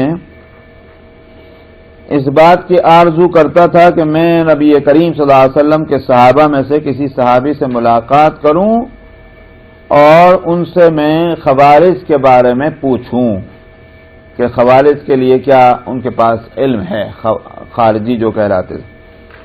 تو یہ کہتے ہیں کہ میری ملاقات حضرت ابو برزہ اسلمی رضی اللہ عنہ سے ہوئی. عید کے دن وہ اپنے ساتھیوں کے ایک جماعت کے ساتھ تھے، تو میں نے ان سے کہا کہ کیا آپ نے نبی کریم صلی اللہ علیہ وسلم سے خوارج کے بارے میں کچھ ذکر کرتے سنا ہے؟ تو انہوں نے کہا کہ ہاں میں نے رسول اللہ صلی اللہ علیہ وسلم سے اپنے ان کانوں سے سنا ہے اور اپنی آنکھوں سے میں نے آپ کو دیکھا کہ نبی کریم صلی اللہ علیہ وسلم کے پاس ایک مال لایا گیا جس کی تقسیم آپ نے فرمائی. آپ نے اپنے دائیں جو تھا اس کو دیا، جو آپ کے بائیں تھا اس کو دیا، اور جو آپ کے پیچھے تھا اس کو کچھ نہیں دیا. تو ایک آدمی آپ کے پیچھے سے کھڑا ہوا اور اس نے کہا کہ اے محمد آپ نے تقسیم کرنے میں انصاف سے کام نہیں لیا. یہ اس نے کہا. کہتے ہیں ابو برزہ کہ وہ کالا آدمی تھا اور اس کے بال جو تھے وہ جیسے وہ جمے ہوئے بال ہوتے ہیں ویسے سر کے سے لگے ہوئے ایسے جمے ہوئے بال تھے اور اس پر 2 سفید کپڑے تھے. مطلب یہ ہے کہ ایک لنگی باندھ رکھی ہوگی، ایک چادر اوڑھ رکھی ہوگی، اس طرح. تو رسول اللہ صلی اللہ علیہ وسلم نے غصہ فرمایا بہت سخت، اور آپ نے فرمایا کہ قسم اللہ کی میرے بعد تم کوئی آدمی بھی نہ پاؤ گے جو مجھ سے زیادہ انصاف کرنے والا ہو.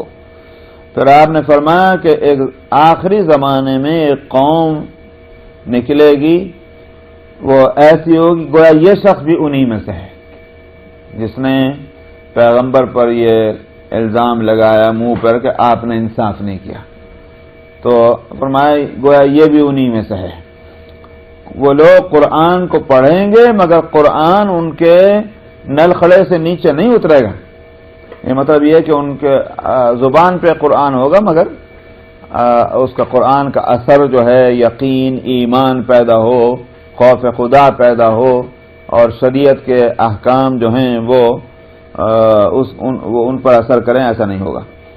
وہ اسلام سے ایسے نکل جائیں گے جس طرح سے تیر شکار کے اندر سے نکل جاتا ہے۔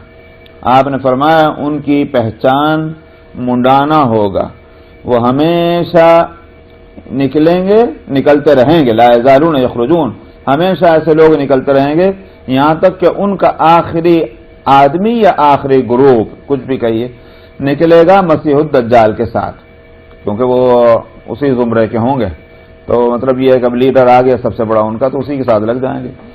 تو جب تم ان کو پاؤ تو وہ بدترین مخلوق ہیں اور بدترین اخلاق اور کیریکٹر والے لوگ ہوں گے۔ نسائی نے اس کو روایت کیا، تو یہ سے یہ سمجھا گیا کہ خوارج جو ہیں وہ ایسے ہی تھے کہ صورت دیکھو تو معلوم یہ ہوتا ہے کہ پکے دیندار، ایسے مطلب یہ کہ صورت پر دینداری کا مطلب یہ نہیں کہ سنت اور شریعت ان کے چہروں پر نمایاں تھی، بلکہ ان کے چہروں کی سختی جو تھی وہ بتاتی تھی کہ دین کے معاملے میں بہت سخت ہیں، کوئی نرمی برتنے کو تیار نہیں، لیکن حقیقت یہ ہے کہ شریعت نے ان پر ذرہ برابر اثر نہیں کیا ہوا ہوگا۔ تو میں نے پہلے ہی بتایا تھا نا کہ اصل التحلیق کے معنی مڑانے کے ہیں، تو پہلے ان لوگوں نے وہ یہ سمجھا کہ اس سے مراد سر کا مڑانا ہوگا۔ وعن ابی غالب رأى ابو امامہ رؤوسا منصوبة على درج دمشق فقال ابو امامہ کلاب النار شر قتلى تحت ادیم السماء خیر قتلى من قتلوه ثم قرأ يوم تبيض وجوههم وتسود وجوه الآية قيل لأبي أمامة أنت سمعت من رسول الله صلى الله عليه وسلم قال لو لم أسمعه إلا مرة أو مرتين أو ثلاثا حتى عد سبعا ما حدثتكموه۔ ابو غالب سے روایت ہے کہ ابو امامہ باہلی رضی اللہ عنہ نے کچھ سر جو ہیں وہ رکھے ہوئے دیکھے دمشق کی سیڑھیوں پر، دروازہ جو تھا باہر نکلنے کا، شہر سے باہر نکلنے کا، تو ان کی سیڑھیوں پر کچھ سر رکھے ہوئے دیکھے، تو ابو امامہ نے کہا کہ یہ جہنم کے کتے ہیں جن کے سر یہاں رکھے ہوئے ہیں، تو وہی تھے وہ خوارج کو قتل کر دیا گیا تو ان کے سر وہاں پڑے ہوئے تھے، تو انہوں نے کہا کہ یہ جہنم کے کتے ہیں اور بدترین مقتول ہیں آسمان کے نیچے، اور بہترین ہے وہ شخص جس نے ان کو قتل کیا ہے، یا یوں کہیے کہ بہترین، چونکہ لڑائی ہوئی تھی آپس میں تو بہترین مقتول وہ ہوئے کہ جنہوں نے ان کے ساتھ قتال کیا۔ پھر انہوں نے پڑھا یوم تبیض وجوہ وتسود وجوہ، قرآن شریف کی آیت کہ وہ دن جس دن کچھ چہرے بارونق ہوں گے اور کچھ چہرے جو ہیں وہ سیاہ پڑ چکے ہوں گے، تو مطلب یہی ہے کہ جو نیک ہیں اور نیکی کرنے والے لوگ ہیں ان کے چہرے اس دن روشن ہوں گے، اور جو برے لوگ ہوں گے ان کے چہروں پر سیاہی پھیل گئی ہوگی غم اور رنج کی وجہ سے۔ ابو امامہ سے جب لوگوں نے سنا اس بات کو کہ انہوں نے یہ لفظ کہے ہیں، تو انہوں نے پوچھا لوگوں نے کیا آپ نے رسول اللہ صلی اللہ علیہ وسلم سے کچھ سنا ہے اس بارے میں جس کی وجہ سے آپ نے اتنا سخت لفظ کہا ہے؟ تو انہوں نے کہا کہ اگر میں نبی کریم صلی اللہ علیہ وسلم سے نہ سنتا مگر ایک دفعہ یا دو دفعہ یا تین دفعہ، یہاں تک کہ انہوں نے 7 دفعہ گنایا، تو میں تم سے یہ حدیث بیان نہ کرتا۔ تو اس کا مطلب یہ ہے کہ آپ ہی نے سخت الفاظ خوارج کے لیے کہے تھے، تو اس لیے ابو امامہ باہری نے وہی لفظ گویا ان کے بارے میں کہے۔ لائیے قرآن شریف۔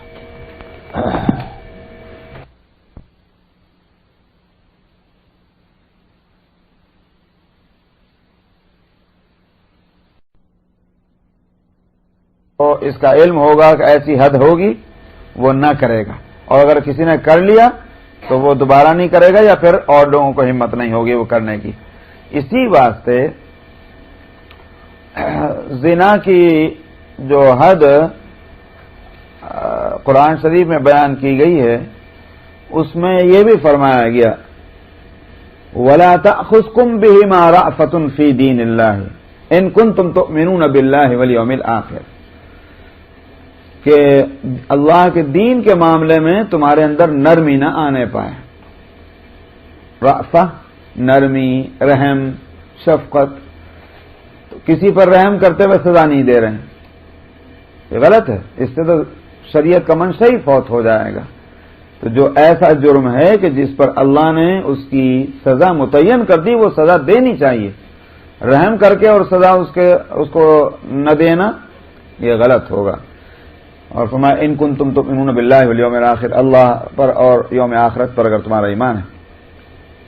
وَلْيَشْهَدْ عَذَابَهُمَا طَائِفَةٌ مِّنَ الْمُؤْمِنِينَ، اور چاہیے کہ ان دونوں مجرموں کو جو سزا دی جائے گی اس کو مسلمانوں کی ایک جماعت اپنی آنکھوں سے دیکھے۔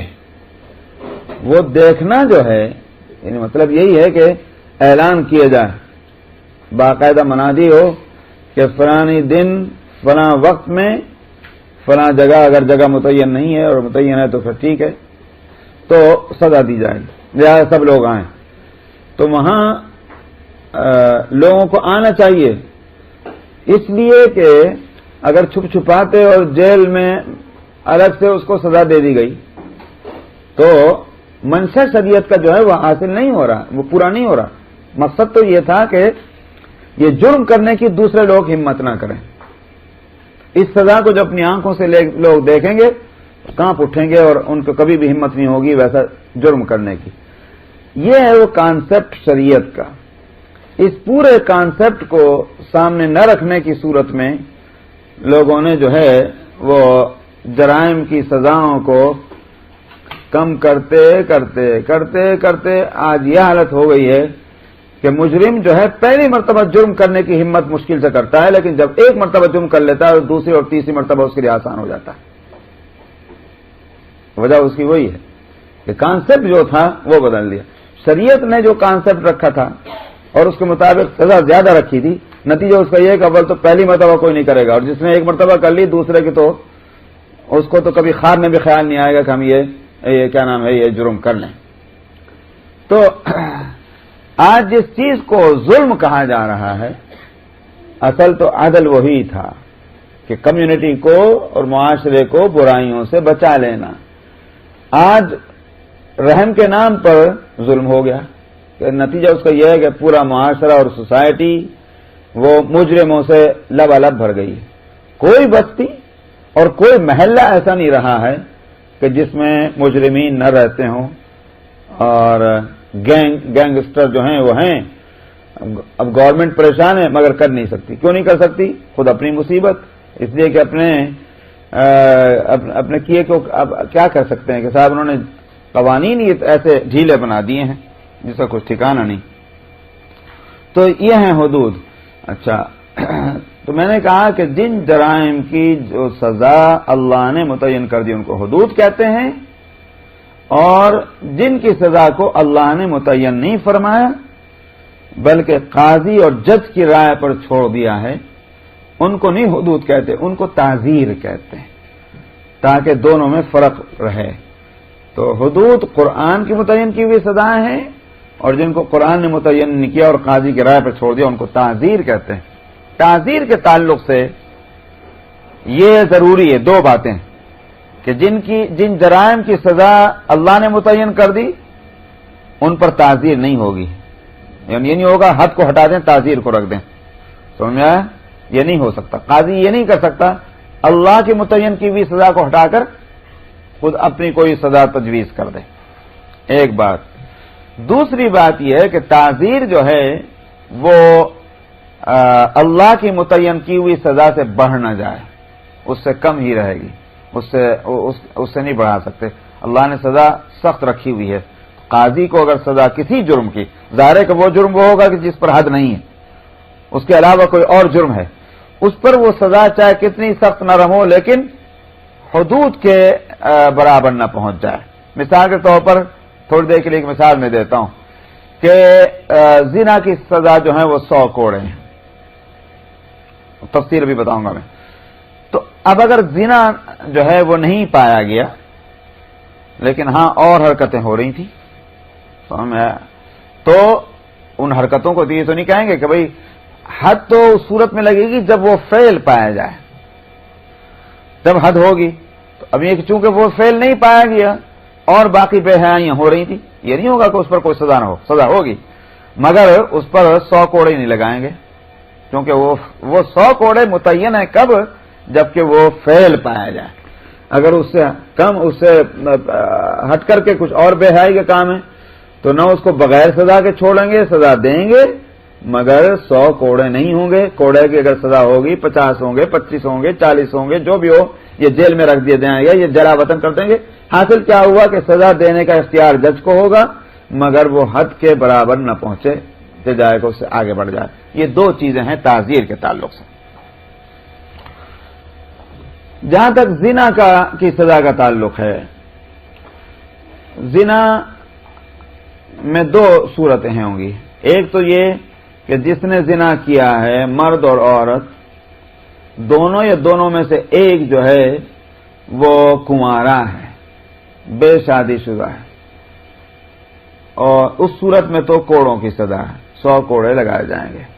اور کوڑے کے سلسلے میں یہ بات ہے کہ نہ تو بالکل ہی اتنا ڈھیلا ہو کہ اس سے چوٹ ہی نہ لگے اور نہ ایسا ہو کہ بالکل نیا چمڑا لے کر کے کہ جو ایک ہی مارو تو اس کی جو ہڈی توڑ دے، ویسا بھی نہیں. بلکہ یہ ہے کہ وہ چمڑا ہونا چاہیے اس طرح کہ جس کو کسی طرح بھی کچلا کر کے اور اس کو نرم کر دیا جائے. یہ تفصیلات اس کے اندر آ رہی ہیں. اسی طرح سے پوری طاقت سے مارنے کی ضرورت نہیں ہوگی. ہاتھ بے شک اوپر اٹھا کر مارا جائے گا، مارنے کا ہاتھ جو ہے اوپر اٹھے گا مگر یہ کہ پوری طاقت سے دبا کے وہ مارے، پہلوان کو لا کے بلا کے، وہ نہیں. ایک متوسط درجے میں وہ کوڑے مارے جائیں گے. تیسری ہدایت اس تعلق سے حدیث میں یہ ہے کہ جو بدن کے نازک حصے ہیں جیسے چہرہ ہے یا اور شرمگاہ وغیرہ اس پر نہیں مارے جائیں گے، صرف کمر کے اوپر مارا جائے. لیکن یہ کہ اور ان ایسے حصوں پر کہ جس میں وہ چوٹ کو پہلی کو برداشت نہ کر سکے اس سے اس کو بچایا جائے گا. کوڑوں کے سلسلے میں یہ ہدایات ہیں. تو اور اگر زنا کرنے والا جو ہے وہ یا عورت دونوں یا دونوں میں سے ایک اگر شادی شدہ ہیں تو پھر ان کی سزا سنگساری ہے، یعنی پتھر مار کر اس کو ہلاک کر دینا جب تک جان نہیں نکل جائے، جب تک کہ اس کو پتھر مارے جائیں. یہ ہے اس کی سزا. اس کو کہتے ہیں رجم. مسئلہ جو ہے وہ یہ ہے کہ بعض لوگوں نے یہ سمجھا اور آج بھی یہ دعویٰ بعض لوگ کرتے ہیں کہ رجم کی سزا شریعت میں نہیں ہے، صرف کوڑوں کی سزا ہے. اور وہ دلیل میں اس بات کو لاتے ہیں کہ سورہ النور میں زنا کرنے والے کی سزا کوڑے ہی بتائی ہے. الزانیۃ والزانی فاجلدوا کل واحد منہما 100 جلدہ. تو جو زنا کرنے والا مرد اور زنا کرنے والی عورت ہے اس کو 100 کوڑے کی سزا دی جائے گی. حدیث قرآن شریف میں یہ ہے، لہذا بس یہی رہے گی، چاہے وہ کنوارا ہے اور چاہے وہ شادی شدہ ہے اور اسی طرح عورت. یہ بعض لوگ کہتے ہیں. لیکن حقیقت یہ ہے کہ مسئلہ وہی ہے جو میں نے شروع میں بتلا دیا کہ شادی شدہ اگر ہے تو اس کی سزا جو ہے وہ رجم سنسار کرنا. قرآن شریف کے تعلق سے یہ بات ہے کہ حضرت عمر رضی اللہ عنہ کی روایت آگے آ رہی ہے، اس سے یہ بات معلوم ہوتی کہ قرآن شریف میں آیت تھی پہلے، الشیخ والشیخۃ اذا زنیا فرجموہما البتۃ. یہ آیت بتلائی گئی ہے کہ یہ آیت پہلے تھی. حضرت عمر رضی اللہ عنہ کہتے ہیں کہ ہم اس کی تلاوت کیا کرتے تھے، بعد میں اس کے الفاظ اٹھا لیے گئے لیکن اس کا حکم جو ہے وہ باقی رہا.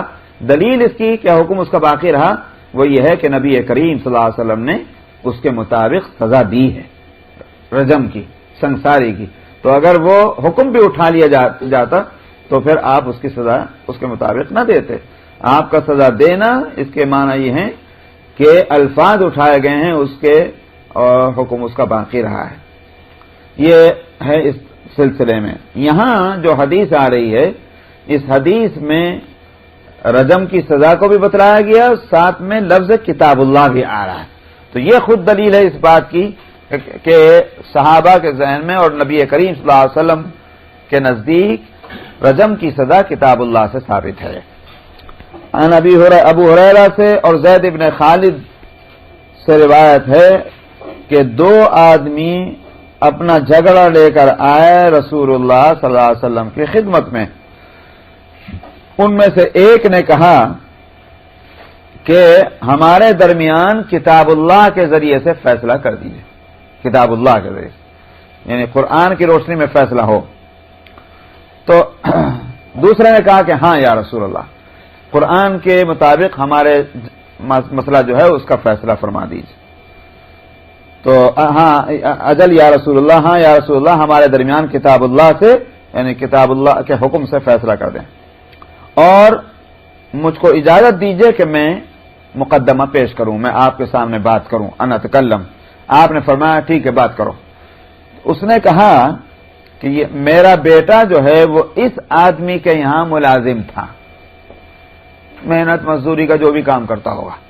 میرا بیٹا اس آدمی کے یہاں ملازم تھا، سو میرے بیٹے نے اس کی بیوی سے زنا کر لیا. تو مجھے بعض لوگوں نے یہ بتلایا کہ میرے بیٹے پر جو ہے سنسار کرنا ہے، سنساری ہے الرجم.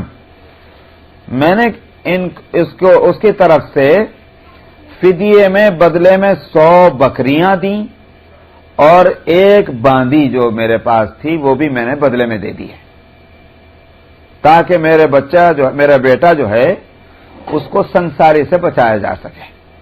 یہ ہے مسئلہ. پھر میں نے اہل علم سے پوچھا تو پہلے بعض لوگوں نے جو بتایا تھا رجم کی بات کو مگر بدلے میں میں نے یہ دیا، تو پھر میں نے اہل علم سے پوچھا. انہوں نے کہا کہ نہیں، میرے بیٹے پر جو ہے وہ 100 کوڑوں کی سزا ہے اور 1 سال کی جلاوطنی ہے. یہ اہل علم نے مجھے یہ بتلایا میرے بیٹے کے تعلق سے. اور جہاں تک اس کی بیوی کا تعلق ہے اس پر سنساری ہے. تو اب جھگڑا کیا ہوا؟ اس کی بیوی تو مری اور اس کا بیٹا جس نے زنا کیا اس پر اگر 100 کوڑے مارے جائیں تو بچ جائے گا. تو یہ بات ہوئی کہ بھئی جب دونوں نے ایک ہی جیسا جرم کیا ہے تو دونوں کو سزا بھی ایک ہی ملنی چاہیے. یہ ہے اصل مسئلہ. یہ جھگڑا اس لیے لے کر آیا. رسول اللہ صلی اللہ علیہ وسلم نے فرمایا قسم ہے اس ذات کی جس کے قبضے میں میری جان ہے، میں ضرور تمہارے درمیان کتاب اللہ سے فیصلہ کروں گا. دیکھیے صحابہ بھی قرآن کی بات کہہ رہے ہیں اور رسول اللہ بھی قرآن کی بات فرما رہے ہیں صلی اللہ علیہ وسلم. جہاں تک تیری بکریاں اور تیری باندی کا تعلق ہے وہ تو تیری طرف واپس، وہ فدیہ نہیں قبول، وہ تجھے واپس مل جائے.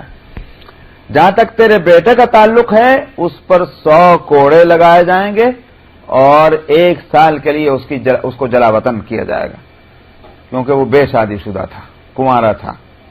اور اما انت یا انیس، وہ دوسرا آدمی کا نام آپ نے لے کر فرمایا نہیں اما انت یا انیس جو ہیں یہ ایک نبی صحابی ہیں جن کو یہ تھا کہ اس طرح کے معاملات میں سزا دینے کے لیے آپ نے ان کو مقرر فرما رکھا تھا انیس کو. تو آپ نے فرمایا اے انیس تو اس عورت کے پاس جا اور اگر وہ اعتراف کر لے زنا کا تو پھر اس صورت میں اس کو رجم کر دے. چنانچہ انیس ان کے پاس پہنچے، اس سے بات کی اور عورت نے اس کا اقرار کر لیا کہ ہاں میں نے زنا کیا ہے. تو انیس نے ان کو رجم کر دیا، اس عورت کو سنسار کر دیا. تو اب مسئلہ یہاں ہوا کہ قرآن سے فیصلہ چاہا گیا ہے.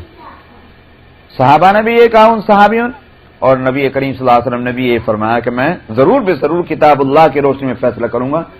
تو اگر کتاب اللہ میں یہ مسئلہ نہ ہوتا تو آپ کتاب اللہ کا حوالہ کہیں کو دیتے؟ تو آپ کا سزا دینا اور کتاب اللہ کے حوالے سے دینا، اس کے معنی یہ ہے کہ قرآن میں وہ حکم، وہ الفاظ اٹھا لیے گئے لیکن حکم اس کا باقی رہا ہے۔ وہ آیت جب تک اگر نہ اٹھا لی گئی ہوتی اس وقت کی حدیث ہے، اس وقت اگر آیت نہیں اٹھائی گئی تھی، اس لیے کہ جہاں تک ان واقعات کا تعلق، آپ کا کہنا یہ ہے کہ وہ آیت نہیں اٹھائی گئی لیکن بعد میں اٹھائی گئی، ٹھیک ہے، دیکھنا یہ ہے کہ سورہ النور کب اتری ہے جس میں وہ آیت ہے، یا وہ آیت تھی اس کے ساتھ جس کے لیے حضرت عمر رضی اللہ عنہ کہہ رہے ہیں، نمبر 1۔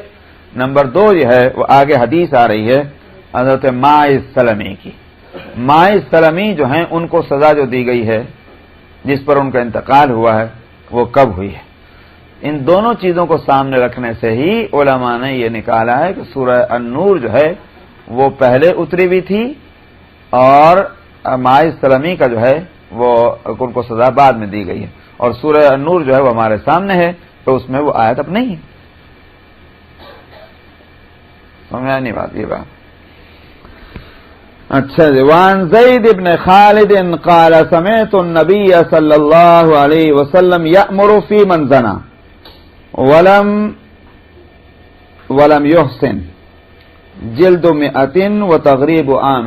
پھر حضرت عمر رضی اللہ عنہ کا یہ کہنا جو ہے نا وہ بھی تو سب سے بڑی دلیل ہے۔ آگے یہ آگے آ رہی، وہاں آ جائے، جب آ جائے گا تو میں اس کو پڑھ لوں گا۔ اچھا، زید ابن خالد سے ہی روایت ہے، انہوں نے کہا کہ میں نے رسول اللہ صلی اللہ علیہ وسلم سے سنا کہ آپ اس شخص کے بارے میں جس نے زنا کیا ہے اور ولم یحسن کا مطلب ہوا کہ وہ شادی شدہ نہیں ہے۔ اصل میں حسن جو ہے وہ اس کے معنی آتے ہیں حفاظت کے، اسی واسطے قلعے کو بھی حسن کہتے ہیں، قلعہ فورٹ جو ہے بادشاہ سلامت اس میں محفوظ بیٹھ جاتے ہیں، اس کو حسن اسی لیے کہتے ہیں۔ تو ولم یحسن کے معنی یہ ہیں کہ جس نے شادی نہیں کر لی ہے۔ تو شادی جب آدمی کر لیتا ہے، عورت ہو کہ مرد ہو، اس کے معنی یہ ہوگا کہ بدکاری سے وہ محفوظ ہو جاتے ہیں، کیونکہ اس کا جائز جب موقع اس کو مل گیا تو ناجائز کی طرف کیوں جائے گا؟ جو بشری خواہش اور شہوانی خواہش پیدا ہو، اگر اس کے لیے جائز راستہ نہیں ہو تو آدمی ناجائز کی طرف جاتا ہے، تو جائز ہے تو ناجائز کی طرف نہیں جائے گا، محفوظ ہو گیا۔ اسی لیے اگر اب بھی کوئی ناجائز فعل کرتا ہے، اس کے معنی یہ ہے کہ اس نے ناروا یہ حرکت کی ہے تو اس کی سزا زیادہ ہونی چاہیے۔ مگر اس میں یہ بات ہے کہ یہ حسن محسون جو ہے وہ آزاد آدمی کہلائے گا۔ آزاد جو ہے مرد اور عورت وہ شادی کرنے کے نتیجے میں محسون ہوں گے، ورنہ تو غلام اور باندی جو ہے وہ ان کو محسون نہیں مانا جائے گا اگرچہ ان کی شادی ہو بھی گئی ہو۔ اسی لیے غلام اور باندی کو جو سزا رکھی گئی ہے وہ سنساری نہیں رکھی گئی ہے، وہ اس کی کوڑوں ہی کی سزا ہے، یہ متعین ہے۔ غلام اور باندی کی سزا کوڑے ہی ہیں، اور اگر غیر شادی شدہ ہے تو پھر اس کی سزا اور آدھی ہو جاتی ہے قرآن شریف کی روشنی میں۔ اس لیے فرمایا قرآن شریف میں فَعَلَيْهِنَّ نِصْفُ مَا عَلَى الْمُحْصَنَاتِ مِنَ الْعَذَابِ، یہ قرآن شریف میں فرمایا کہ محصنات جو ہیں یعنی آزاد شادی شدہ عورتیں، ان سے آدھی سزا ملے گی باندیوں کو۔ قرآن شریف میں اس کو متعین کر دیا گیا۔ وجہ یہ معلوم ہوتی ہے کہ ایک تو یہ کہ غلام اور باندیاں اپنے ارادے کی اپنے اس کی آزاد نہیں ہوتی۔ دوسری ایک اور بات یہ کہ یہ اصل میں معاشرے میں اور سوسائٹی میں یہ کم درجے کی سمجھی جاتی ہے، باندی ہو یا غلام ہو۔ تو ان کے اندر اگر کوئی برائی ہوگی تو آزاد لوگوں کے اندر وہ برائی نہیں پھیلے گی، اس لیے کہ ان کا درجہ اونچا ہے، وہ سپیریئر سمجھے جاتے ہیں۔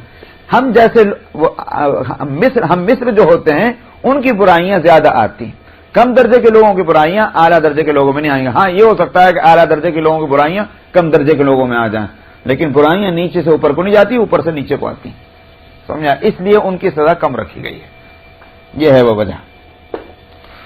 وعن عمر قال ان اللہ بعث محمدا بالحق وانزل علیہ الكتاب فكان مما انزل الله تعالى آية الرجم رجم رسول الله صلى الله عليه وسلم ورجمنا بعده والرجم في كتاب الله حق على من زنى اذا احسن من الرجال والنساء اذا قامت البينة وكان الحبل او كان الحبل او الاعتراف.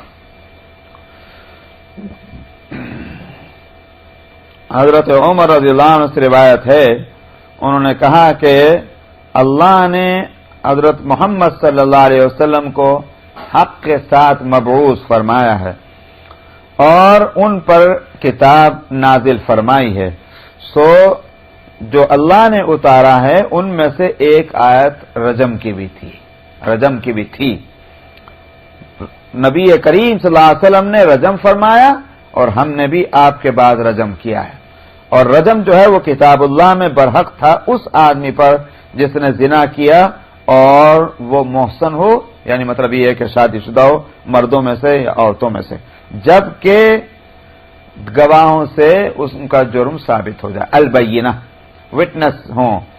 او کان الحبل، یا عورت جو ہے وہ پریگننٹ ہو جائے، اس کے پریگننسی ہے تو اس سے بھی ثابت ہو جائے گا کہ یہ جو ہے کیا نام ہے، اس نے زنا کیا. ابل اعتراف، یا پھر وہ اقرار کر لے. دوسرے فقہا نے، امام شافعی نے تو اس کو اسی طرح لے لیا.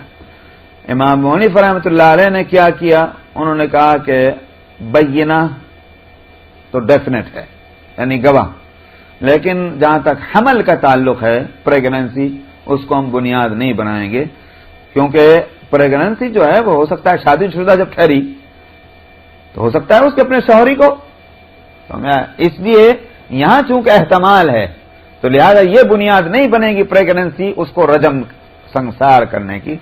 ہاں گواہوں سے ثابت ہو جائے تو بے شک پھر اس کو سنسار کیا جائے گا. حنفیہ جو ہیں ان کا ذہن دراصل وہی جیسے ان کی عادت ہے کہ شریعت کا منشا کیا ہے اس پر ان کی نظر رہتی ہے. معلوم یہ ہوا کہ شریعت کا منشا یہ ہے کہ سزا جہاں سخت ہے وہاں اس کو ثابت کرنا جو ہے اس کو بھی ہلکے پھلکی طریقے سے نہیں بلکہ ڈیفینیٹ وے میں ہونا چاہیے. شریعت کا یہ منشا معلوم ہوتا ہے کہ جہاں کوئی شبہ بھی پیدا ہو جائے کیس کے اندر اس کا فائدہ مدعا علیہ کو ڈیفینڈنٹ کو پہنچتا ہے. سمجھ آئی نہیں بات؟ کیس کے اندر کوئی شبہ اور پروف کے اندر کوئی شبہ پیدا ہو جائے تو مدعا علیہ جو ہے ڈیفینڈنٹ اس کو اس کا فائدہ پہنچنا ہے. یہ ہے وہ بات. تو چونکہ یہ اصول ہے اس پر نظر ہے حنفیہ کی، تو وہ کہتے ہیں کہ پریگننسی جو ہے یہ بنیاد نہیں بنے گی شادی شدہ عورت کے لیے، کیونکہ وہاں اس بات کا احتمال ہے کہ اس کے اپنے شوہر کا سے رہا ہو، اس لیے ہم اس پر سنسار نہیں کریں گے. یہ ہے وہ بات. تو اس آیت سے اس روایت سے کیا معلوم ہوا کہ حضرت عمر رضی اللہ عنہ کے نزدیک آیت کے الفاظ اٹھ جانے کے بعد بھی حکم جو ہے باقی رہا ہے، اور یہ حدیث جو ہے متفق علیہ بخاری اور مسلم کی. وعن عبادة بن الصامت ان النبي صلى الله عليه وسلم قال خذوا عني قد جعل الله لهن سبيلا البكر بالبكر جلد 100 وتغريب عام والسيب بالسيب جلد 100 والرجم. حضرت عبادہ ابن صامت رضی اللہ عنہ سے روایت ہے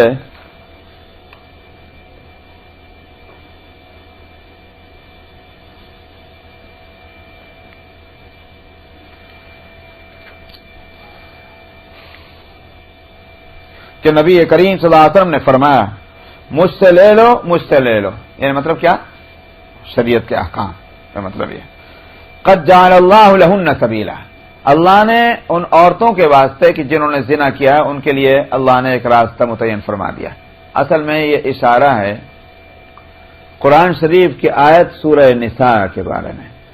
سورہ نساء میں فرمایا واللاتی یاتین الفاحشۃ من نسائکم فاستشهدوا عليهن 4 منكم فإن شهدوا فامسكوهن في البيوت حتى يتوفاهن الموت أو يجعل الله لهن سبيلا.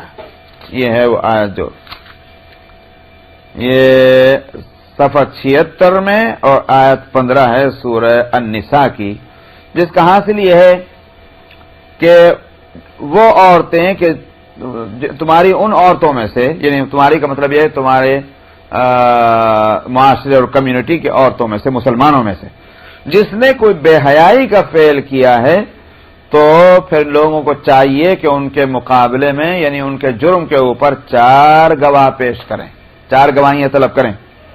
اگر انہوں نے 4 گواہیاں دے دی، 4 گواہیاں پیش ہو گئیں، فامسکوہن فی البیوت، ان کو گھروں میں قید کر دو، باہر نکلنے مت دو، حتی یتوفاہن الموت، یہاں تک کہ ان کو موت آ جائے، وہیں مر جائیں اسی میں، او یجعل اللہ لہن سبیلا، یا اللہ ان کے واسطے کوئی اور راستہ متعین کر دے۔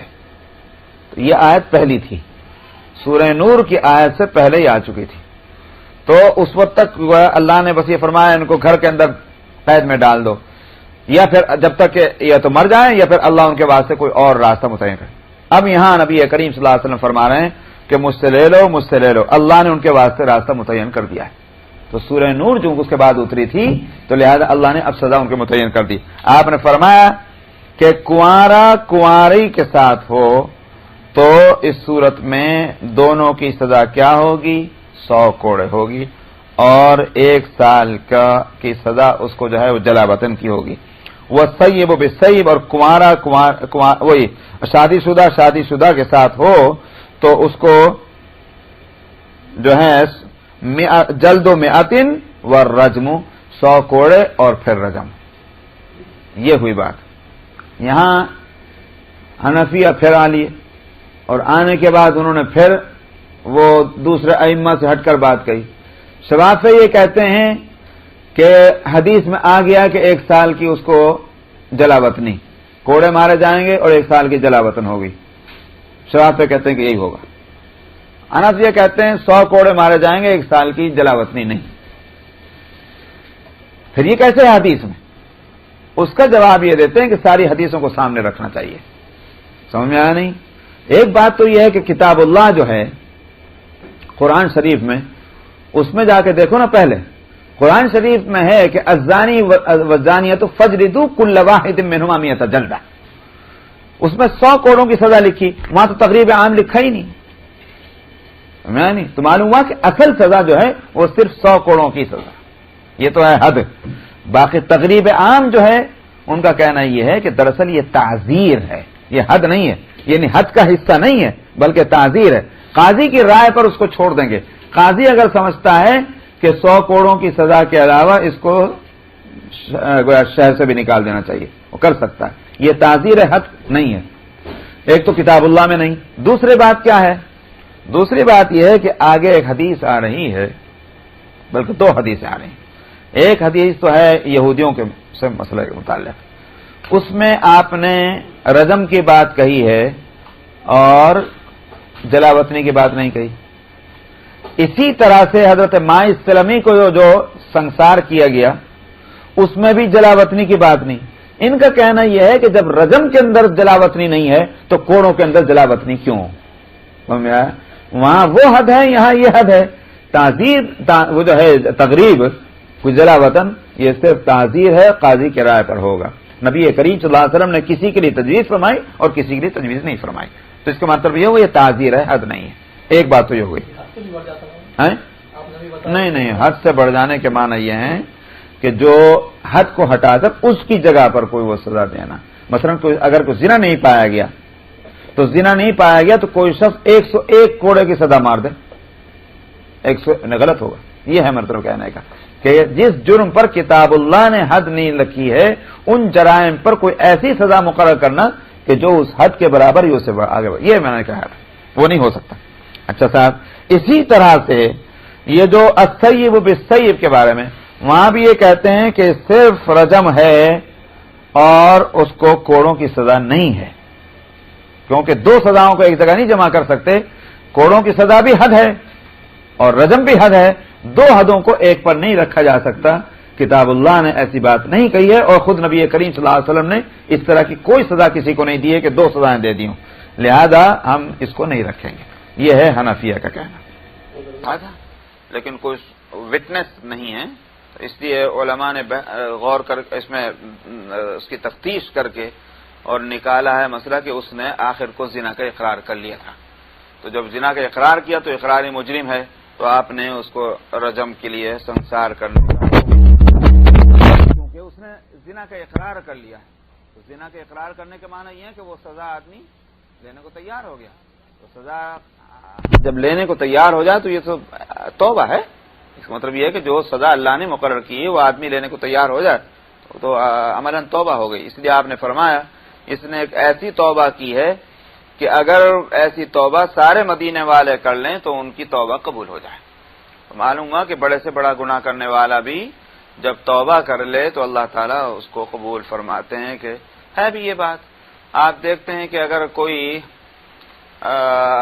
ہم سے چھوٹا ہماری اولاد میں ہو کوئی بھی ہو جتنا بڑا جرم کرے اور پھر وہ اس جرم سے توبہ کر کے اور معافی مانگ کر ہمارے پاس آئے تو ہم جتنا غصہ زیادہ ہوتے ہیں اس کے جرم پر اتنا ہی پھر مہربان اس کی معافی مانگنے پر ہو جاتے ہیں.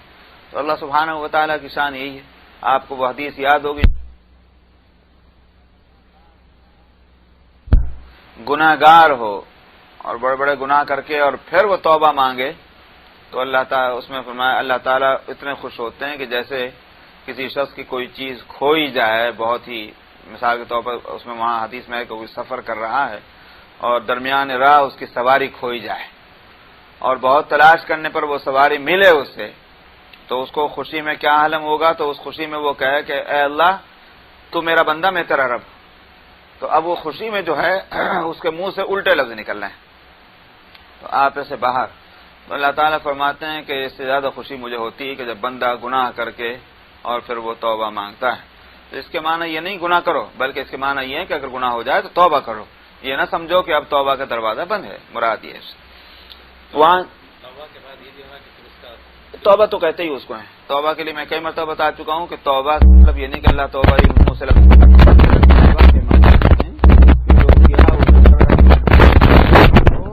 اور جب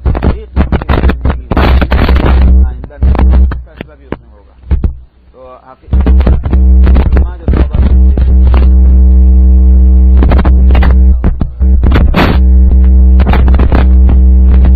اور جو کیا اس پر اللہ سے معافی مانگی.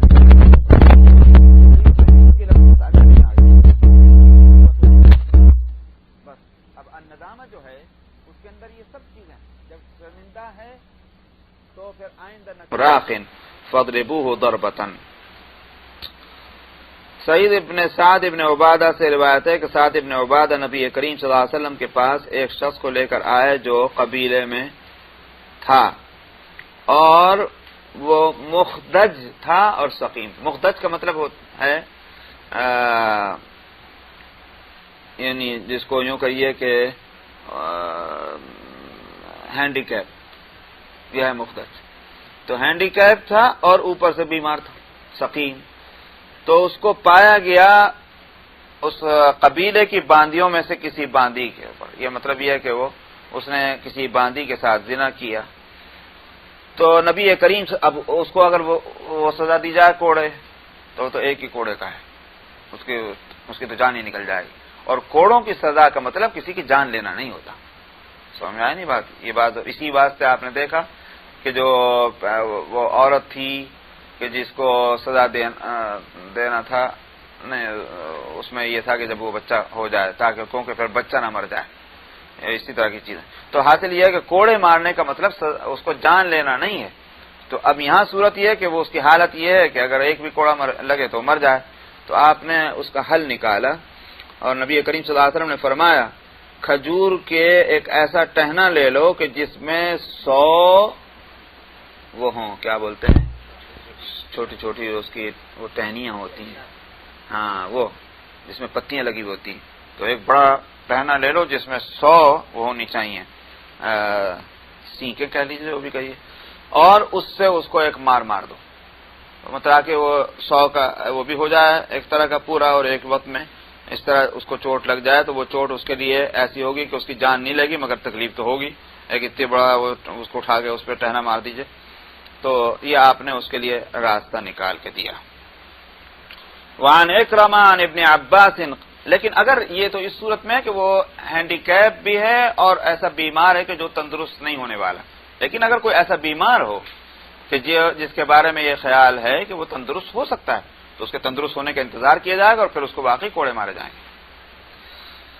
وعن اکرمہ عن ابن عباس قال قال رسول اللہ صلی اللہ علیہ وسلم من وجدتموه يعمل عمل قوم لوط فاقتلوا الفاعل والمفعول به. اکرمہ ابن عباس رضی اللہ عنہما سے روایت کرتے ہیں، انہوں نے کہا کہ رسول اللہ صلی اللہ علیہ وسلم نے فرمایا تم جس کو پاؤ کہ وہ عمل کرتے ہوئے جو قوم لوط کا عمل تھا، مطلب کیا ہے، جو ہومیو سیکسوالٹی والا عمل کرتے ہوئے دیکھو پاؤ کسی کو، تو کرنے والے کو اور جس کے ساتھ کیا ہے دونوں کو قتل کر ڈالو. یہاں جو ہے تمام فقہا چاروں بھی اس بات پر متفق ہیں کہ اس کو قتل نہیں کریں گے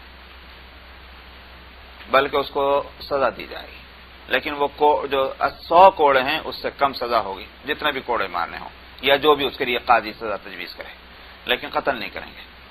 یہ تمام چاروں فقہا یہ کہتے ہیں. دلیل ان کے پاس جو ہے وہ ایک اور حدیث ہے، وہ کہاں آ رہی ہے،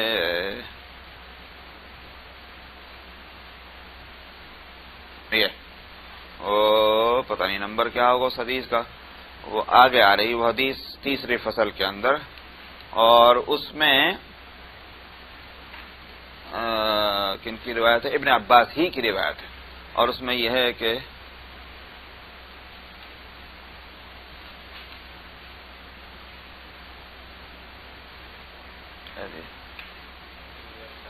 نہیں یہاں یہ ٹھیک ہے، وہ آگے کی حدیث ہے، آگے کا مسئلہ ہے، اللہ معاف کرے.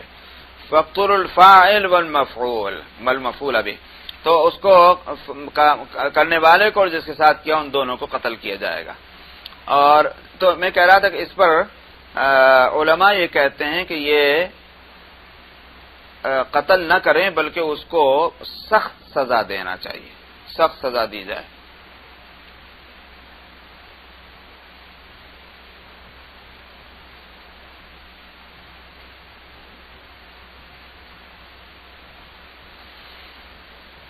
امام شافعی رحمۃ اللہ علیہ تو کہتے ہیں کہ اس کو جو زنا کی سزا ہے وہ سزا دی جائے گی.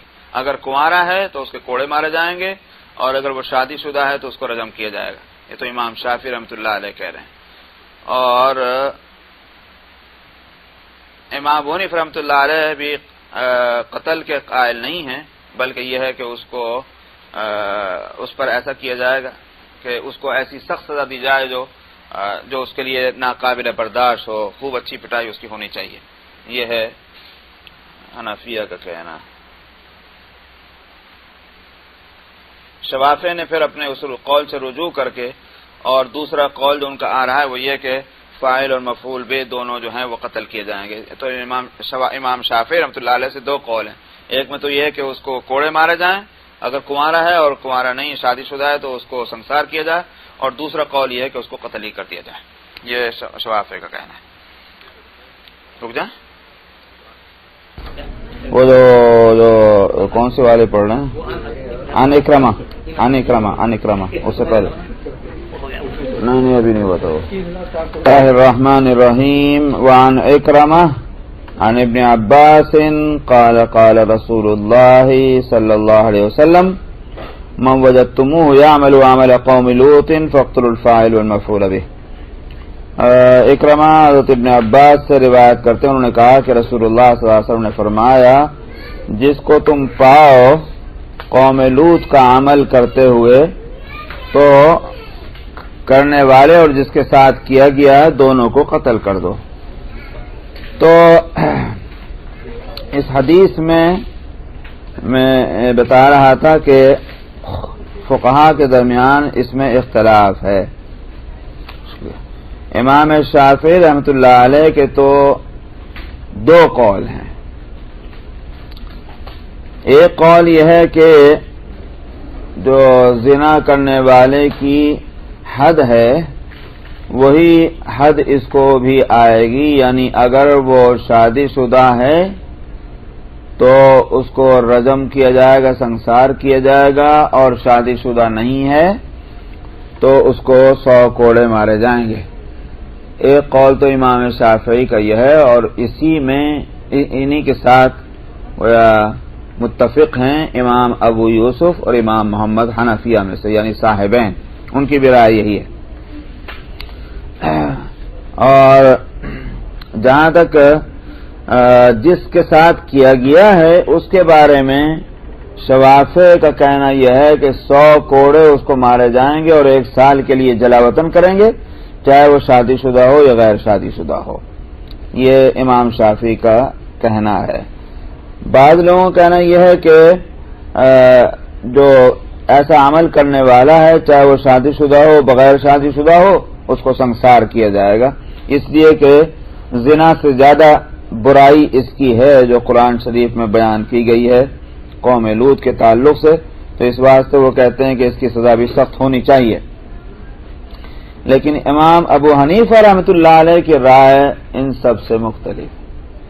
اچھا، امام مالک اور امام احمد جو ہیں وہ ان کا وہ یہ کہنا ہے کہ وہ سنسار کیا جائے گا ہر صورت میں، چاہے شادی شدہ ہو یا غیر شادی شدہ ہو۔ لیکن امام ابو حنیفہ رحمۃ اللہ علیہ کہتے ہیں کہ کوڑے نہیں مارے جائیں گے، اس کو سزا دی جائے گی۔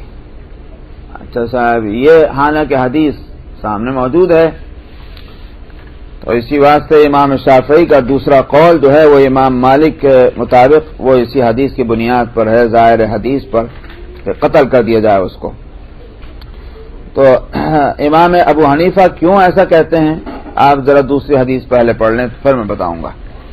وعن ابن عباس قال قال رسول اللہ صلی اللہ علیہ وسلم من اتا بہیمۃ فاقتلوه واقتلوها معه قیل لابن عباس ما شأن البہیمہ قال ما سمعت من رسول اللہ صلی اللہ علیہ وسلم فی ذلك شیئا ولكن اراه کرہ ان یؤکل لحمها او ينتفع بها وقد فعل بها ذلك۔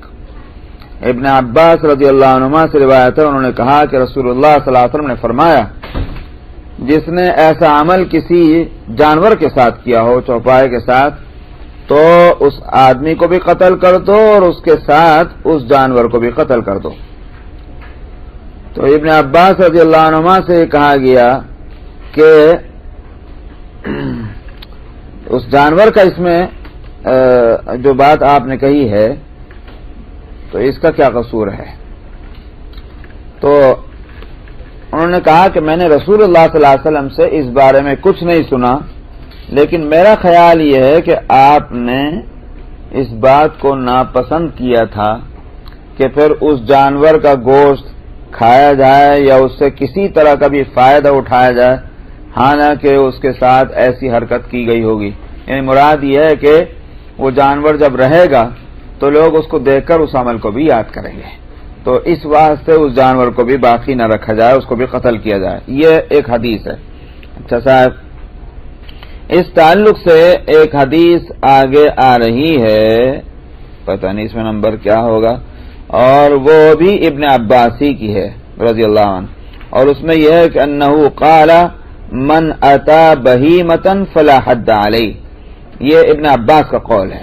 تو یہاں تو یہ حدیث مرفوع لے رہے ہیں نبی کریم صلی اللہ علیہ وسلم کے ارشاد، لیکن وہاں ابن عباس جو راوی ہیں انہی کا قول ہے۔ تو پہلے تو میں بتلا دوں کہ اگرچہ وہ موقوف حدیث ہے، یعنی عباس کا فرمانا ہے، اور یہ مرفوع حدیث ہے یعنی رسول اللہ صلی اللہ علیہ وسلم کا، لیکن جب ایک راوی دو بات کہہ رہے ہوں صحابی میں اور دونوں میں تھوڑا سا فرق ہو اگرچہ، تو ایک وہ موقوف اس کی روایت جو ہوگی اس کو بھی مرفوع سمجھا جائے گا، یعنی نبی کریم صلی اللہ علیہ وسلم ہی سے سنا ہوگا جب ہی وہ ایسی بات کہہ رہے ہیں، ورنہ اس سے مختلف بات کہنے کا ان کو حق ہی نہیں تھا، تو اس کو بھی یوں سمجھا جائے گا کہ آپ کا فرمانا ہے۔ تو اس کا حاصل کیا ہے؟ اس کا حاصل یہ ہے کہ ابن عباس فرماتے ہیں کہ جس نے جانور کے ساتھ یہ حرکت کی ہو فلا حد علیہ، اس پر کوئی حد نہیں ہے۔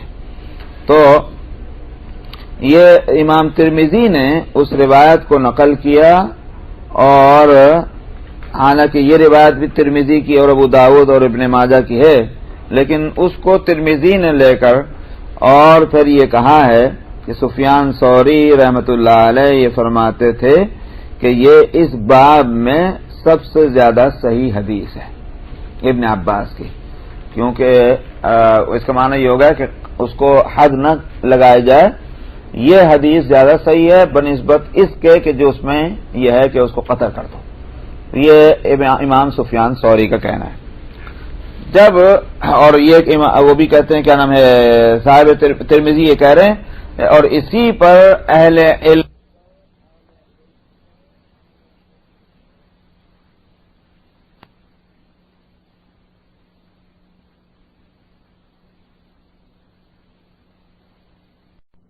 تو معلوم ہوا کہ قتل کا قائل نہیں ہوئے. اب مجھے کہنا یہ ہے کہ جب حالانکہ آپ کا ایک فرمانا یہ موجود ہے کہ فقتلوها اور فقتلوه وقتلوها معه، لیکن اس کے باوجود آپ کی دوسری روایت کو لے کر اور سب فقہاء نے علماء نے اس کو لیا ہے، تو معلوم یہ ہوا کہ زنا جس کو کہتے ہیں اس میں اور اس میں ایک فرق ہے. تو جس فرق کی وجہ سے سزا میں بھی فرق رکھا گیا ہے. معلوم امام ابو حنیفہ کی نظر اس پر ہے کہ جس نے قوم لوط والا عمل کیا اس کو بھی زنا نہیں کہیں گے، سزا جو بھی دی جائے، لیکن زنا جب نہیں ہے تو زنا والی سزا اس پر نہیں لگ سکتی. یہ ہے امام ابو حنیفہ کا کہنا. تو اس لیے حدیث سامنے ہے، مگر اس کے باوجود امام ابو حنیفہ جو ہیں وہ فقہاء سے اتفاق نہیں کر رہے ہیں، دوسرے نہ امام مالک سے، نہ امام شافعی سے، نہ صاحبین سے، امام ابو یوسف اور امام محمد سے. وہی میں جو پہلے بھی میں نے کہا تھا کہ امام ابو حنیفہ کی نظر جو ہے بڑی باریک ہے، وہ وہاں تک دیکھتے ہیں کہ جہاں دوسرے فقہاء نہیں دیکھتے. وہ کہتے ہیں کہ زنا کی تعریف صادق نہیں آتی. جب زنا کی تعریف صادق نہیں آتی تو زنا والی سزا نہیں دے سکتے، چاہے کہ اس سے زیادہ بڑھ کر سزا دے دیں کہ قتل کر ڈالیں اس کو. یہ ہے امام ابو حنیفہ کا کہنا. تو لہذا اور سزا دیں گے، مگر یہ کہ نہ قتل کریں گے، نہ اس کو سنسار کریں گے، نہ کوڑے ماریں گے 100 کوڑے. ہاں اس سے کم جو ہے وہ کوڑے مار سکتے ہیں، اس کو جیل میں ڈال سکتے ہیں، اس کو جلا وطن کر سکتے ہیں، ہر طرح کی سزا دے سکتے ہیں. یہ امام ابو حنیفہ کی رائے. وعن جابر قال قال رسول الله صلى الله عليه وسلم ان اخوف ما اخاف على امتي عمل قوم لوط. جابر رضی اللہ عنہ سے روایت ہے، انہوں نے کہا کہ رسول اللہ صلی اللہ علیہ وسلم نے فرمایا جن چیزوں سے میں ڈرتا ہوں ان میں سب سے زیادہ جو چیز مجھے ڈراتی ہے وہ میری امت کے تعلق سے وہ قوم لوط کا عمل ہے. کہ مجھے ڈر یہ ہے کہ میری امت اس میں مبتلا ہو جائے، اور جب وہ مبتلا ہوگی تو اللہ تعالیٰ جس فعل پر ایک دفعہ عذاب نازل کر چکے ہیں کسی قوم پر، کسی امت پر، تو یہ کیسے اطمینان کیا جا سکتا ہے کہ اگر پھر یہ عمل ہو کسی قوم میں ان پر وہ عذاب نہ آئے. تو اس واسطے آپ کو اس کا ڈر تھا کہ میری امت اس برائی میں مبتلا نہ ہو جائے اور پھر وہ اس عذاب کی مستحق بن جائے کہ جو قوم لوط پر خطرناک قسم کا عذاب آیا تھا. میری امت کا مطلب تمام لوگ ہیں یا صرف مومنین ہیں؟ اصل میں امت جو ہے اس کی 2 قسمیں ہیں، اور امت کا اطلاق تو سب پر ہوگا، اس لیے کہ امت تو کہتے ہی اس کو ہیں کہ جس کی طرف نبی کی بعثت ہو. جو نبی کریم صلی اللہ علیہ وسلم کی بعثت جو ہے وہ سارے عالم کی طرف ہے اور قیامت تک کے لیے ہے. تو جو قیامت تک جتنے انسان ہوں گے وہ آپ کی امت ہی ہوں گے. ہاں فرق یہ ہے کہ ایک امت دعوت ہے اور ایک امت اجابت ہے.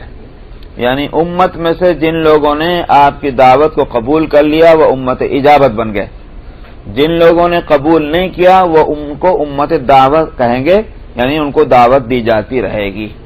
لیکن ظاہر ہے کہ ان کو دعوت کسی اور نبی کی تعلیم کے تو نہیں دیں گے، دعوت تو انہی محمد صلی اللہ علیہ وسلم کے ہی دین کی دی جائے گی نا.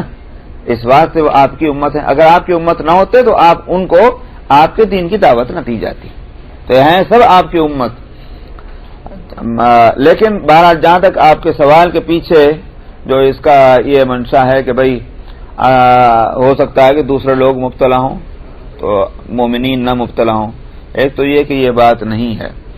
اس واسطے کہ جب برائی پھیلنے شروع ہو جاتی ہے تو دوسری برائیوں کو جب ہم دیکھتے ہیں کہ وہ برائیاں غیر مسلموں سے مسلمانوں میں بھی آئی ہیں اور برائیاں، تو اس بات کی کیا گارنٹی ہو سکتی ہے کہ فلاں قسم کی برائی جو ہے یہ مسلمانوں کے اندر نہیں آ سکتی. سمجھا؟ جب نقالی کرنی ٹھہری، نقل اتارنی ہے تو پھر نقل تو ہر چیز کی اتر سکتی. ایک بات تو یہ ہے. اب یہ کہ صاحب نہیں الحمدللہ ابھی ہم لوگوں میں نہیں ہے، کیا معلوم ہم کو ساری دنیا میں ہم کیا پھرتے ہیں. تیسرا مسئلہ اس تعلق سے یہ ہے کہ جو مومنین ہیں اگر وہ خود اپنی ذات سے کسی برائی میں مبتلا نہ ہوں، یعنی عملاً پریکٹیکلی وہ خود وہ کام نہ کر رہے ہوں، لیکن دوسرے لوگ اس میں مبتلا ہوں، تو بھی ان کا خاموش رہنا ان کو عذاب کا مستحق بنا دینے کے لیے کافی ہے۔ یہی وہ بات ہے جس کے لیے میں ہمیشہ بولتا ہوں، اور ہم میں سے کوئی اس کے لیے ہلتا نہیں۔ بالکل یہ بڑے افسوس کی بات کہ میں نے تقریباً ہر جگہ یہ بات کہی ہے کہ بھائی اس سلسلے میں ہم لوگوں کو کچھ کرنا چاہیے، کیونکہ کتاب اللہ میں، قرآن شریف میں اس بات کو بڑی صفائی سے کہہ دیا ہے کہ خاموشی جو ہے وہ کسی برائی کے مقابلے پر یہ اللہ کو کسی طرح گوارا نہیں ہے، عذاب کا مستحق بنا دیتی ہے۔ تو جو عذاب ان پر آئے گا، جو اس میں عملاً اس میں مبتلا ہیں، وہی عذاب پھر ان پر بھی آ جائے گا۔ بچیں گے تو وہی بچ سکیں گے کہ جو اس برائی سے روکنے کی کوشش کر رہے ہیں۔ سمجھ میں آیا؟ یہ اصل مسئلہ ہے۔ اس واسطے اب کہتے ہیں ہم کیا کریں؟ لوگوں کے دماغ میں یہ بات آتی ہے ہم کیا کریں؟ کیوں صاحب جب فلسطین پر ظلم ہوتا ہے تو ہم کیا کرتے ہیں؟ جب کشمیر کے مسلمانوں پر ظلم ہوتا ہے تو ہم کیا کرتے ہیں؟ جب ہندوستان کے مسلمانوں پر ظلم ہوتا ہے تو ہم کیا کرتے ہیں؟ باسنیا میں جب کچھ ہو رہا تھا تو ہم کیا کرتے تھے؟ جو کچھ ہم کرتے تھے وہ کم تھا یا زیادہ تھا وہ مسئلہ الگ ہے، کچھ نہ کچھ تو کیا نا۔ اس میں کیوں نہیں ہم نے کبھی کچھ کیا؟ ہم کیوں اس کو سمجھتے ہیں کہ یہ ہمارے کچھ کرنے کی چیز ہے ہی نہیں؟ اس کا جواب کسی نے آج تک مجھے نہیں دیا، لیکن کرتے بھی کچھ نہیں۔ تو بہرحال اپنی بات تو یہ ہے کہ لوگوں کو ابھارنا اور کھڑا کرنا، باقی تو اللہ تعالیٰ جو ہے اس عذاب سے مجھے بھی بچائیں، اور دعا یہ ہے کہ سبھی مسلمانوں کو بچائیں۔ اچھا صاحب، وعن ابن عباس ان رجلا من بني بكر بن ليث اتى النبي صلى الله عليه وسلم فاقر انه زنى بامرأة 4 مرات فجلده 100 وكان بكرا، ثم سأله البينة على المرأة فقالت كذب والله يا رسول الله فجلد حد الفریہ۔ ابن عباس رضی اللہ عنہ سے روایت ہے کہ ایک شخص بنو بکر ابن لیث کا نبی کریم صلی اللہ علیہ وسلم کے پاس آیا اور اس نے اقرار کیا کہ اس نے ایک عورت سے زنا کیا ہے 4 دفعہ۔ 4 دفعہ زنا کیا یا 4 دفعہ اقرار کیا، دونوں کے احتمال اس میں ہے، کیونکہ 1 دفعہ کے اقرار سے سزا نہیں دی جاتی، 4 دفعہ اقرار کرنا پڑتا۔ تو آپ نے 100 کوڑوں کی